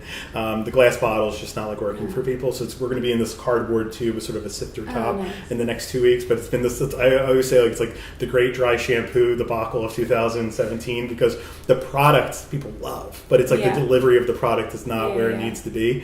So I finally have sourced like a beautiful sort of cardboard tube that's blue that matches our brand, and that'll be coming out in a couple weeks. But very exciting. Yeah, I always have this just drive to keep it moving forward, and people are like, either they say one of two things: you're crushing it, like you're killing it, or you're crazy, because like, why do you just always have to have like I have like 5 new products in my head that we're working on currently, and I'm like, I want to get them all out before the end of the year. And other people are like, this could be 3 years of releases. Like, why are you so nuts about this? But I'm like, foot on the gas. I just want to keep on going. And I want to have this whole like ecosystem of like wellness. You know, maybe we'll get into like candles one day or like room sprays, or I don't know. We'll figure it out. But the dry shampoos are pretty cool. That people really seem to like them. And one of the nice things is it's non-aerosol, which people aren't used to. They smell amazing, which people aren't used to. And we have both a dark and a light hair version, which people aren't used to having a dark hair version. And they're selling like 10 to 1 over the light hair version because it's like all those sort of like either darker roots or brunettes out there are like, oh my God, there's like a product for me. And people are loving the product. Again, it's just the glass bottle comes in as the best delivery system. By the time this is out, it is a new packaging. Exactly. It'll be great. Maybe it'll be a third version of the packaging. So I want to ask you the questions that I ask everyone. Sure. So how do you handle stress? You've got a lot of plate spinning, as we talked about. You know, what are some of your go-to things when you feel yourself out of alignment? That we've talked about this a little bit so far. But how do you bring yourself back? Right now, it's going to the gym. I'm a total night owl. Like I would say, my magic hours are 9 p.m. to like 1 a.m. Like I'm up to 1 a.m. almost every single night. And I used to go to the gym in the morning. It's a struggle in the morning for me, but if I go, like I'm at the gym sometimes at midnight, and it's great because the gym's like totally empty, and I'm like, everyone in here is like dealing with something right now. Like, why are they at the gym at midnight? But that's when I'm like at my most energetic. So funny. I'm totally the opposite. Really? Like I have only willpower in the morning, and then just starts to like deplete. Oh no, I'm on ramp up the entire day. So funny. Like I'm no good to anyone at like 9 a.m., 10 a.m. in the morning. Funny. So the gym has been big. Just having some quiet time every once in a while. Like if I'm at my other job, I will just like lock the door, put a sign on the door like please do not disturb, and I will just like sit there. And whether it's I'm just like going through my Instagram feed or I'm answering emails or I'm just doing nothing, it's just I need that like 15 to 20 minutes just introvert to be time. to just be that way and just be like, okay, it's okay, deep breaths, center myself. So yeah, there are the two ways right now. I would say before like stress would be food. Like I would turn to food immediately. Like I need to reward myself. I need to comfort myself. I need to do something. Food is where it's at. I would go out and get something because I deserve this or I need it. And then you come to realize that you carrots. don't. Exactly. Yeah. So yeah, right now it's either working out or it's like being an introvert for an hour. Yeah. And I think going back to what we were talking about before, and like sometimes it can be food, and that's okay too. Right. You know. Well, like, I'm getting better at that. I'm still super hard on myself. I think I think that it will help it be less alluring if you're more okay with the fact of like sometimes. Sure. You know. And that's what's helpful. You always need like a cheat day here. You need a little thing here. Or just not looking at it as a cheat day. Or just like I'm allowing. Right. I feel like I'm constantly pushing this on you. I'm not going to stop. I have so much further to go, Katie. That's good because we're going to know each other for a while. We're like friends. We've already established absolutely. it. We'll do a follow-up in a year. You'll be like, exactly. It's great. I allow myself. No. I just feel like the language around cheat is like you did something wrong. No, I agree. And you're such a great, amazing person. Like you did nothing wrong. I know. You know. I know. Anyway, I'm going to harp on you for that. It's never going to go away. Keep on doing it. So I usually interview women for this podcast, so it's a treat to have a male. Thank you. But we always talk about feminism. So I would love how you define feminism in your life and how you act feminism today. So I have 2 daughters. I have a wife. I'm the son of an amazing, strong woman. I have an amazing mother-in-law. So I tend to surround myself with amazing women, and I wouldn't say like strong woman because it's a strong human. You know, I don't want to say it's a woman, but I do better with women than I do with men. Like I can't stand that man-child 20 to 25-year-old typical guy that is existing right now. Like it drives me crazy, and there's so many of them out there. I don't know what has happened, but so I have these 2 amazing daughters and this amazing wife and mother and mother-in-law and all these other people that work for me or with me, and it's just like have a seat at the table and not talk about that it's a woman or it's a this or it's a that. Like someone the other day said, oh yeah, this woman came in. I'm like, what did it matter that she was a woman? And they were like, oh, I don't know. And I'm like, well then like why were we even having this conversation? You know, it's just a person came in. So I want to make sure that my daughters have every opportunity to succeed that everyone else does. And in this Instagram world that we're in and in this skincare, like 99% of my clients are women, and I'm marketing to women. All my influencers are women. So like I'm in this world, and sometimes this is not a woe is me thing, but I'm just like, oh, like there's this amazing like club going on and I can never be in it. And then a lot of people be like, well, good, because you're like a straight white dude. Like you've had a club for the last like 1,000 years. And I'm like, I guess like I have to pay the price of like somebody else, but whatever. But like, I think it's awesome. It's great. And I feel so comfortable in it. And I remember the night at the Good Fest, the night before we went out to dinner, and it's me and like 16 amazing women. And I'm just like, dude, this is hysterical. Like, what am I doing here? But I'm like, no, I belong here. And like, I'm like loving every second of it. Like, you guys are amazing. And I love it. That was such a great event, wasn't it? It was such a great event. It was so many great. good. They brought the right people together. Absolutely. Yeah. Okay, so... And I met you there. And I have to tell you, and I've told you this before, like, we only talked for like 5 to 10 minutes. I know, we like did not hang out We didn't, at all. but like... At that dinner, we were on opposite ends of the table. Yeah, and the next day it was so crazy. But I remember every interaction with you, and I remember how like warm you were and how like real you were. And that's when like we reconnected again later. I told you that because I'm that way, and it's all relationships with me. That like, yeah, you're awesome. So like that day, even though we interacted for 5 minutes, like you made a sort of impression on me in those 5 minutes that people I talked to for 4 hours didn't. So did you even get to see my talk that day? No, because I was like at the table, and I was walking around. I saw like a couple minutes of yours. I saw a couple minutes of Jess, and I saw a couple minutes of Katie's. But like other than that, I wasn't in like the yoga thing and all that stuff. But. Right. It's funny too because I felt like I didn't get to talk to you, and then you had brought me out to Philly, which was so lovely a couple months ago, and I got to come see the space, the amazing Franklin and Whitman office and / event space, and there was an amazing yoga class, and you guys donated to the animal shelter. Yeah, we raised $2,000 that day. $2,000. It was beautiful. It's an old school that they refurbished, and it's beautiful. Cool. The space was beautiful, and it was the same thing. Like I on the way there, I was like, I didn't even really get to connect with this person, but he's just so genuine and nice. Like, I think it's going to be great. And then we had such a lovely weekend, and just like being with you and all of our mutual friends, it was just the energy that you feel in the brand is so you, Chris, you know? Thank you. Which I love. Thank you. Okay. We're gonna dock this boat. We're getting to the end. So as you know, my book came out last year about journaling. So I like to ask people who come on the podcast a little bit about their relationship with writing or journaling. Have you ever been a writer? I know you're very visual. I am, and I think I need to spend more time doing it. I don't know if that's me actually writing with a pen, like that act of writing, or just typing on a keyboard.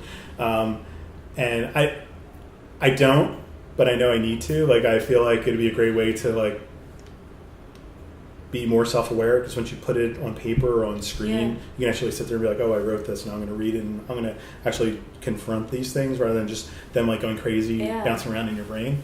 So it's something I know I need to do. I don't do a great job of like the self-care thing. Like, I don't practice what I preach in so many ways. I'm going to help you with that. Good. We're working on that. I need it. I'm self-aware enough to know I need the help. I'm changing your language. You've got my book now. That's great. It's awesome.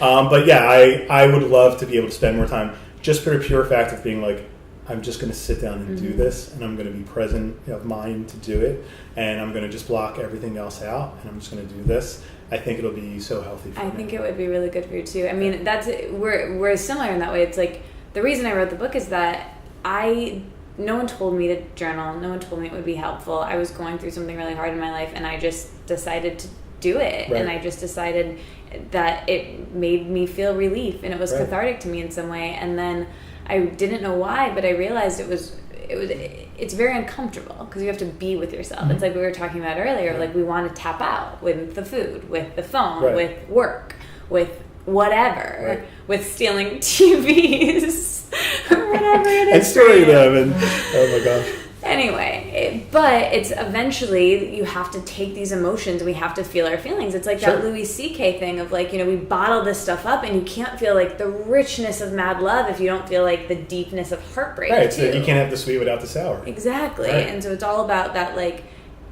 journaling forces me to feel my feelings, whatever they are. It forces me to like look them in the face. And I never want to. Like, I always want to turn to the food or turn to something else and not be with myself. But every time I do, just like when people say after a workout, no one's ever like, I wish I hadn't journaled. It's always that like you're happy you did it once it's over. No, I agree. And I just need to, back in the day I would write, if I ever wrote, I would write life experiences. I would write short stories about things that happened to me. Like my wife's always said, like, I need to write a book and like call it like every day it's 3 things. So every day 3 weird things like happened to me or something. Yeah. And that's what I would write. I wouldn't write, I would write like my life and what's happening to me and just the funny, crazy things that have happened to me. Yeah. And that is like a form of journaling because it's like it's like it's your real experience. I'm not making something up and writing some short story. I'm writing a short story about like my real experience. Yeah. So. Yeah. And I love storytelling. I love telling stories. Like I get off, like it's one of my favorite things. Even if it's at my own expense. Like I'll tell the most embarrassing story just because it's like worth the laugh and like it's worth like that connection. And also I feel like it humanizes me as well because like I am not perfect at all. And if like some people are like, oh my God, I can't believe you're saying that. I'm like, well, it happened. Like it's reality. I'm going to tell you this funny story. When one person's vulnerable, it makes it so the other person can be vulnerable. Absolutely. And I think that's how we make connections with each other. No, that's that goes back to like the whole, I'm working with these influencers online where when I meet them, it's like they're a human being to me and I'm a human being to them. And like when that happens, it's so much different than just like a screen or a voice or whatever or a text. They're a human being. And if something weird happens, then it's like, oh no, I know this person's like, I can imagine that person. And that like takes care of like 50% of the problems half the time. Yeah. So another question I like to ask people that gives me a picture into their lives is, what are your morning routines and your evening routines? So the first few things you do when you wake up in the morning. So sadly, the first thing I do is look at my phone to see notifications for Franklin Whitman. It's like it's such a like I am a addict. I'm the first one to admit it. So I literally will wake up, grab my phone, see what happened overnight, like where the purchases, did people make comments, did somebody do that, did someone DM me back, and all that fun stuff. And then I'll just literally lay there for 10 minutes and like get all that out of the way, and then I'll check email. I'll check email from my other company as well. And then usually it's like, I'm not a good breakfast person. I know I need to eat breakfast. So I'm doing overnight oats lately, which are like the most amazing thing in the world, by the way. But usually there's nothing that I'm not stopping to eat. I'll grab coffee. I'll take the dogs to dog school. They're both in dog school and they go to dog school every day. And then either I'll go to Franklin Whitman and get like whoever's going to be there that day set up for success. Or I'll try to hit the gym if I'm going to go in the morning that day. Then I go to my like day job, and then after that I go back to Franklin Whitman, and usually I'll do like sweet green for lunch, sweet green for dinner, and I get home around like 10, and either I'm just like decompressing and seeing my wife, and if depending on which child is home, one of my daughters, and then either sitting there and looking at my phone, or then if I didn't go to the gym in the morning, going to the gym at night to try to like calm down. But I don't like watch TV anymore. Like Game of Thrones is the only thing I will literally watch these days. But like I'm not sitting there with the TV on being like, oh, I'm gonna do a whole entire Netflix series right now. Right. I can't remember the last time we did that. Right. Which might be a good thing to do in the future. It is. Like there are some times where I'm like, what would I be doing? Allow yourself to just be like relaxed. I feel like you need this winter. You should take like a TV day and just let yourself like watch it. I totally should. We should do it in the Franklin Whitman space. We should just have like a movie projector day. Up and do a movie day. Yeah, that'd be great. That'd actually be like a self-care day. We can all wear face masks. Yeah, there you go. Actually sounds like did we just create an event? Yeah. And we'll raise money for dogs? What? Yeah, that sounds amazing. Cool. Excellent. That sounds like super amazing. Okay, so we're at the quickfire questions. You ready for that? Okay. So you just say the first thing that comes to your mind. I will warn you. They start off easier, I warm you up, and then they get harder. Okay, cool. Okay, favorite color? Orange. Favorite day of the week? Friday. Favorite hour of the day? 11 p.m. easy. Favorite food? I feel like I'm going back to other things I've said I love sweet potatoes, so like you said it to I did it to Talia. Okay. I was like, when that podcast dropped, I knew you were thinking that. I was like, so that podcast dropped and I was driving and I was like, oh my God, it's on. So I have to like pull over. And I sat there for 45 minutes in my car listening. I never listen when I'm oh my God. First of all, like I now know I'll never be like a narrator of a like audiobook because my voice is just the worst. It is not oh my the God. worst. Stop Yes, it is. So nasally. But so I'm listening to it and I'm like, who are you? And then I was talking about sweet potatoes and like I just kept on talking about sweet potatoes. And I was I was like screaming at my radio. I'm like, stop talking about sweet potatoes. What are you doing? This thing is 45 minutes and 5 minutes of it was sweet potatoes. So anyway, sweet potatoes. It was great. Well, other than sweet potatoes, what else do you love? I actually ask you this. What's the best thing you've eaten in the last week? So my daughter just flew to Spain for her fall semester 2 days ago. Did I tell you I studied abroad in Spain? Oh, no, really? Yeah. So she's in Madrid. Cool. Madrid and Barcelona. Oh, cool. Dinner conversation. Awesome. This is about you. So she was home, and we sort of went to all of the, like, family spots that we love. So the four of us just like went to dinners every single night or lunch. So there's a Malaysian place in Philadelphia that we've probably been to 100 times. What's Malaysian food like? It's like a mix of Indian and like maybe Thai and like Cantonese sort of mixed together. It's really, there's like curries, but then there's rice dishes and it's the best. So next time you're down, we're going to do like lunch there. And they make this roti, which is like it's a bread, but it's super thin, and they sort of like stretch it all the way out, and then they sort of like bake it. It's like a really thin naan, so it's like a naan and a pancake mixed together, stretched super thin and like half crunchy. So it comes on the plate, and it's all just like crumbled together, and you rip a piece off, and then they come. Is that like Ethiopian food? They have their own. So my wife and I talk about it all the time. Like there's so many different cultures that have this version of this thing, but for Malaysian it's called like roti. And then it comes with like a curry that has potatoes in it. You just dip it in and just like grind the potatoes, and that's one of my favorite things in the absolute world. So that we had that on like Monday night. So and my favorite restaurant, even though there's like a million places I love in New York, Veg in Philly, it's the best. That was the best meal I've had. I've like still been talking about that to people. We had such a great dinner. We ordered everything on the menu. Literally everything on the menu. Sometimes twice. Dessert. Yes. But it was just, we had like such great conversation and such great people, and your lovely Michigander wife Lisa was there, and it was such a great it was so fun. Okay, what is one thing you wish more people knew about you? Oh wow, the problem is everybody knows everything about me. I think so. One thing in my life that I have all these different Chris's. You know, I have like the Chris of the one company, the Chris of the other company, the Chris that's family, Chris. Like, I wish more people maybe talked more about what we're doing at Franklin Whitman, maybe like ask me more questions about it instead of just being like, how's the beard oil company going? Like actually pay attention to like what we're doing and get involved in like the social right people stuff. Are asking you that. Yes, but like maybe that's it, and that's just like a selfish thing. I don't know. I think I am a complex individual. I remember in high school, like sort of like my mentor said to me one day, he was a brother. I went to a Catholic high school, a boys' high school, sadly, and he was like, Mr. Cieri, the most complex boy I've ever met. He's like, you're playing like Twister with your life. Like you have one hand on the football field, one hand in the art room, you have 1 foot in the library and 1 foot in the classroom. And I don't know where you're going to end up, and I don't think you know where you're going to end up. You're either going to be like on a street corner somewhere, or you're going to be running a company. And I'm like, well, luckily I'm like running a company. But he's like, you're trying everything out, and it's great, but you got to figure out what like who you are in this journey, and that's who I am. And I have like friends in this quadrant and friends in that quadrant, and you know, sometimes they mix and sometimes they don't. But you know, I guess no one knows like the true real me besides probably my wife and my family. So maybe that. I think I was asking this on the podcast every week for a while. I was talking about feeling like a master of none and feeling like I was a dabbler and I wasn't really being good at one thing. And actually our friend Jess Marianne was like, maybe you stop asking people about that and maybe you just embrace the fact that like that's just you and you're going to have a lot of irons in the fire and that's okay. And I think we're similar in that way. Absolutely. It goes back to the plates.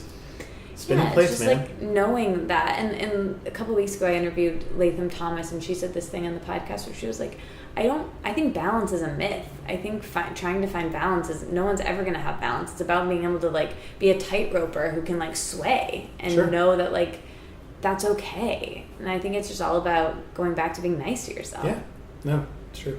Okay, greatest lesson on relationships, marriage. You've been married for 20 years. Yeah. Marry your best friend and talk and know when like the other person doesn't like you because you've done something, and talk about it, and know that they are perfectly imperfect and you are as well, and just like keep on just getting through it, and know that you have this common goal of, you know, we're raising these two amazing daughters, but one's 15 and one's 20, and like in a couple of years, like the baby, they won't be in the house and it'll just be us and the dogs, and like I'm excited about that because, you know, some of my friends had like amazing 20s, and we had our first daughter, we were like 22, 23, and it happened all so fast. Like within 1 year we were married, we were having a kid, and like we were just like, okay, this is what we're doing. And you know, I'm like, oh, we're really going to enjoy like our 40s and our 50s. It'll be really cool. So, you know, marry your best friend. Just like find someone that like you want to hang out with. Like the day I asked my wife to marry me, I didn't know I was going to ask her to marry me. I woke up, we were like goofing around, we were just laying in bed, it was like a Saturday or something, and I literally was like, it doesn't get better than this, because we're just being goofballs and just like laughing, and I was just like, marry me. And she said yes. And we had known each other less than a year. I mean, I asked her to marry me months after meeting her. I met her July 1st, and I think we were like quote unquote engaged by like November. Wow. And I didn't have a ring, I had nothing. Like her parents didn't know. And that day we just like drove to some little jeweler, and we bought this little band I have on my finger right now, and we told our best friends, and they were all like, what? Like our separate best friends, because they never even met, because we only knew each other for a couple months.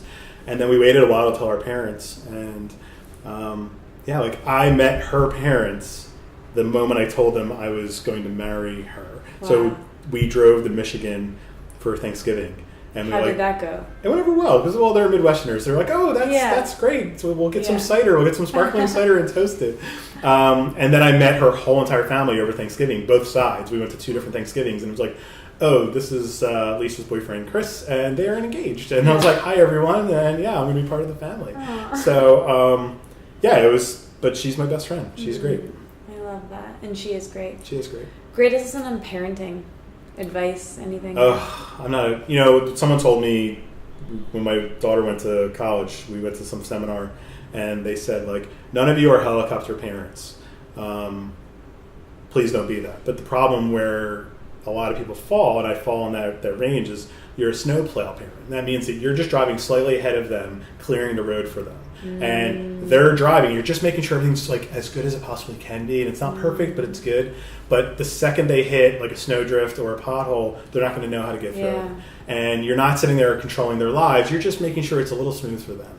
And sometimes they need it to be a little bit rocky to like understand like this is what life is all about, and you're not always going to be there. So like I just view it as like treat them like individuals, let them have some free reign, and then like just I don't need to be my daughter's best friend. I think it's a poor parenting thing where people want to be their kids' friends. Yeah. I want to be their parent, but I also want them to have like a great life, and I want them to like experience life. And I'm like, so I'm missing my daughter. She's been gone for 2 days in Madrid because I'm a super emotional guy, and we're very tight knit. Like we are friends. I just said not to be, but we like hanging out with each other. But I'm so excited for her, and she's gonna have such an amazing time over there, and she's going to do her thing. And I'm like, that's what I did my thing. And like my parents let me do my thing. And if she needs help, I'm there, but I'm not going to try to like make sure everything is like perfect for her or Sophia either. Yeah. So, yeah. What do your girls think of Frank and Whit? They think it's hysterical, I think, because like, they've known me more of non-Frank and Whit dad than Frank and Whit. They still buy like Lush products. Like they still buy. I'll come home and there'll be some like Japanese face mask from Amazon, and I'm like, "What is this? Like, it doesn't even have ingredients." Oh no, everyone says it's amazing, and I'm like, "What is this?" So I've totally gone past that where I'm like, "I love that." Hey, I'm trying out something new. It's like my favorite thing. If you want to try it, let me know what you think. So what was really funny was I made the first batch of dry shampoos, and I put them in like a mask jar because I had no other containers for them. And I took it home and I put it on the bathroom, the vanity. And the next day, Sophia, my youngest, was like, what's the deal with the new face mask? And she's like, it smells great, but like it was super weird on my face. And I'm like, new face mask? She's like, yeah, it smells like lemongrass. I'm like, that's dry shampoo. You put dry shampoo on your face. She was like, what? I'm like, well, it's clay based, so you're totally fine. But like, she was like, oh, if it doesn't work out as a dry shampoo, you should put it on your face. And I'm like, well, okay, I'm not gonna like tell people to do that. Funny. But they try stuff out and they think it's like funny, and they help me out when I need help. But they'll try stuff and they'll be like, hey, can you send me this? My daughter at school will be like, hey, can you send me, like face serum or something? But I want them to live their own life. And maybe one day one of them will want to like take it over, and maybe not. And I'm not going to force them to do anything. I just want them to love what they do and be excited about it. Yeah. Okay, greatest lesson on family. It's the most important thing, and you got to like talk. And I'm not the best son these days because I'm so busy, and like there's like these Sunday dinners at my parents. I've missed a couple, and then I see them, and I'm just like, God, like it's been like a month since I've seen you, and like you live 15 minutes from me. Like people would die to have their parents A, still around, and B, that close. And it's so important. And just family is important. You need that foundation, and some people don't need it, and that's them. Like that's like, again, it goes back to Gary Vee, like be self-aware of what you need and what you're good at, and like just live with that. So it's super important to me. Okay, greatest lesson on spirituality, God, and what happens when we die. It's deep. That's very deep. Yeah, we've talked a lot about the grew universe. up Catholic. So did I. Catholic school as well. Yes, and I'm non-practicing. I don't know like what is out there. I don't fault anyone that needs it, because they need it and they believe in it, and faith in whatever is so important. As a human being, you have to have faith in something. So those that feel like, oh, they have to go to church every Sunday, or they have to do this, they have to like, kneel down at a certain time, whatever you need is fine. I do feel like it's like a root of a lot of evil in the world, and a lot of wars are caused, and a lot of bad things are happening because of a religion, where people take this beautiful thing and turn it into some political cause or something even worse. I don't know if there's an afterlife. Like, why would there be? I want to believe there is. I want to believe there's something else, but like, why would there be? Like, the logical side of me that can sit here and be like, we didn't land on the moon, would be the same guy to say like, well, if you logically look at it, what is there? I mean, I know there like people are like the soul, but like, I don't know. Like, I hope there is, because I want to be around like the people that I love for like all eternity. But like, I feel like if you use it as a crutch, then you're not going to like live your life here. So again, you get one spin, and I'm just going to live my life the best way I can here, and whatever happens afterwards happens. And if nothing happens, well then I did my best while I was here. Yeah. And maybe that's it. It's like, I always joke about how in the U.S. we have these TV shows that go on for like 12 seasons, and then you have them to be like in the BBC, they do like one season and it's done, and because it's like you did this perfect thing, great, and it's done, and like it's okay to be done. You experienced it, and now it's gone.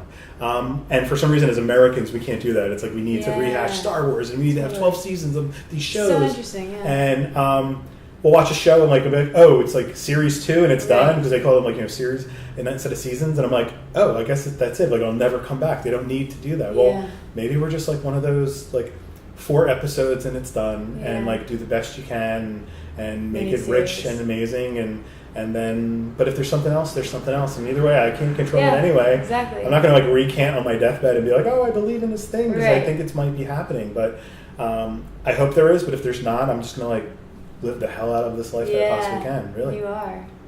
Okay, this is a fun one. So you're having a dinner party, and you can invite 5 people. Okay. Who do you invite? What do you cook/eat/pick up? And what do you hope someone turns and asks you at the party? And what do you hope doesn't come up? I hope politics don't come up, because I can't stand having political conversations, because I'm not going to change your view, you're not going to change my view, and everyone just wants to debate, and everyone wants to hear themselves talk. Yeah. So you have your beliefs and I have my beliefs. Like politics and religion, I don't want to like talk about. Yeah. Who do I invite? Okay. So I would invite Gary Vaynerchuk, because he's awesome, and I would love to meet him. I would invite probably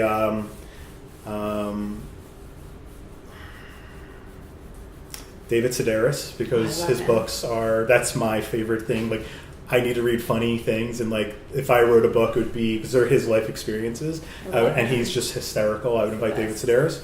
I would invite Amy Poehler, because she is hysterical, and just I love her to death for obvious reasons. And I'd invite my wife, because I want her to experience this amazing dinner. And I think I would have like a wild card, like I would bring like Kanye in or something like that, and see like who the real person is, not this amazing like crazy genius, because I'm sure like he's just a dude. And I don't know, I would cook. I would make sure everyone at the table had something that they liked. I wouldn't be that person where like, I'm vegan and you're all going to eat vegan right now. I would have some amazing plant-based thing, but I would make sure that like I would find out what everyone liked, and that's what I would make. And I probably wouldn't eat any of it, because I'm a host, and I would just want to make sure that they're all good and the conversation's going a good way, and they feel like for like the 2 hours they were with me, they were loved. Yeah. What do you hope that they ask you about? Oh, I don't know. My family, Franklin Whitman, our social mission, like the good we've done in the world. Yeah. Okay, this second to last question is really just... We're coming to an end. Really? How long have we done? It feels like forever. It feels like it's been like 3 minutes. Oh my God, are you serious? We've been going for like almost 2 hours. That's great. Okay, so second to last question. So this is really just a way to recommend things. So pretend you're trapped on a deserted island, and you can only take with you one music thing, and this can be something you've been listening to and liking recently, or something you've loved forever. One music, one movie, one book, and one podcast will do. Okay, so book is easy, because I was just saying it. Like I would do like Me Talk Pretty One Day by David Sedaris, because I can read that time and time again. I read that in college. It was a very good college class. So funny. He's so witty and so funny. I know. Music, if I'm like stuck and I need something to listen to, like if I went like all-time favorite, it would be Radiohead, but probably like OK Computer or maybe like Kid A or something like that. I also am a huge fan of like Sigur Rós, like maybe something like that. So good. Have you seen that documentary? So good, right? So good. for a band that sings in like a made-up language sometimes, like Icelandic, like the shit is just fucking amazing. So good. It's just, like there's certain, I love music that like builds and builds and builds. Yeah. And there's an emotional release at the end, and like, like explosions in the sky is like a thing where, some friend of mine was like, dude, I could be like walking my dog and it'd be the most epic walking of my dog ever because like you're listening to this. I feel like we should send each other playlists. I feel like we have similar taste in music. I'm down. I'm totally down. So yeah, Radiohead or something like that. TV show, did you say? Mm-hmm. Like Parks and Rec is like my favorite. I love animated shows like Rick and Morty right now. It's just so funny and witty. I love Bob's Burgers. I love those. That's like if I'm ever watching something, I'm watching those. Mm-hmm. But like Parks and Rec was like I love The Office, but like Parks and Rec was just like, there was just something about it. It had such a heart, and it was so funny. And like those characters when they developed them, because I'm so glad they got a chance to fully develop it. Because like that first season, everyone was like, so if you go back and watch, you're like, oh, she was like manic. Watched it. No, what? I need to watch it. Oh my gosh, really? We're just gonna binge watch it. Like instead of watching a movie, you're gonna wear a face mask and we're gonna watch. Okay, done. It's so good. It's so I'm sure I would good. love it. Oh my god, it's just so like sweet and genuine and nice and like. Have you watched Master of None? Yes. I love maybe that. one of like Did second like season like makes me want to go to Italy and like learn how to make pasta and stuff. But also we can talk about this at dinner. I don't know like who to feel bad for in Right. the love arc of the like. Right. Am I supposed to feel bad for him? Because like season 2 was really good. So good. Okay, movie. Probably like a Wes Anderson movie. Royal Tenenbaums probably. So good. I love Fantastic Mr. Fox as well. Like there's just something like so good and innocent, and like I just feel good when I watch that. And like people think I'm crazy with some like claymation, but I just love it. And Royal Tenenbaums, like it's just so freaking. Did I tell you good. I'm going to a Wes Anderson themed Fantastic Mr. Fox themed wedding? What? Yeah. Dude, that's the I'll greatest tell you thing. all about They're it. like the greatest group of words that I've ever heard. Oh, you have to tell me how it is. Yeah, I'll tell you all about it. Yeah, that movie's great, and Royal Tenenbaums just like there's just something at the end when like Ben Stiller's just like saying like I've had a rough year. It's been like I get choked up. I watched it. I watched it probably 100 times, and I literally get choked up to that moment. I'm getting choked up like thinking about it. Like that's the kind of guy I am. I love that movie. So many great lines and like just like it's. Do you have the Wes Anderson tabletop book? No. Okay, I'm gonna get it. I got it for Nick for Christmas this year, and my roommate actually has it. It's really don't buy it. I'm getting it for you. All right. It's cool. like I think you will love it. Okay, podcasts. Do you listen to podcasts? I don't. I mean, I've listened to yours. I've listened to like Jordan's. I don't know. I don't have enough time. Like people are like, "Oh, do you listen to it?" I'm like, I wish I had more time, and maybe that's what I do now. When instead of watching like television, I listen more. Like I don't have a commute. It's good for walks. Yeah, I don't have a commute. Like Franklin Whitman's office is literally 9 minutes from my house. My other office is 10 minutes from there, and I don't have a long commute. Or some people are like, "Oh, I have this 45 minutes where I just listen to podcasts." But you walk the dogs, don't you? I do. Taking walks? So I could do that. I feel like they might be good. I can send you a list. There's a lot cool. of Do it. No, do it. David Sedaris interviews. Yeah, that's great. No, and I'm so down. Again, it's like I don't do anything for myself. I'm that person on the plane when they say like put the mask on yourself first before your child. I scoff at that because I'm like, no, I'm going to make sure my kid is okay before I make sure. I think I'm your girl. I'm going to be telling you the things of like be nice to yourself, listen to podcasts, watch a show. Because again, we're going to know each other forever. So I'm so down. Maybe that's why we met. As being a type A person, I crave some people just telling me like what to do sometimes and like what I should like listen to. Like I don't know everything. Like I don't know what I don't know. So I don't know much, but I think I know. I think you're so genuine, and I want you to be as happy as you make other people be. So I think I'm down. I'm so down. Taking care of yourself. You're preaching self-care. I have to do it for myself. Yeah. And I'm doing it more and more, but still I could be better. Like emotionally. Well, we all could. Yeah, absolutely. Okay.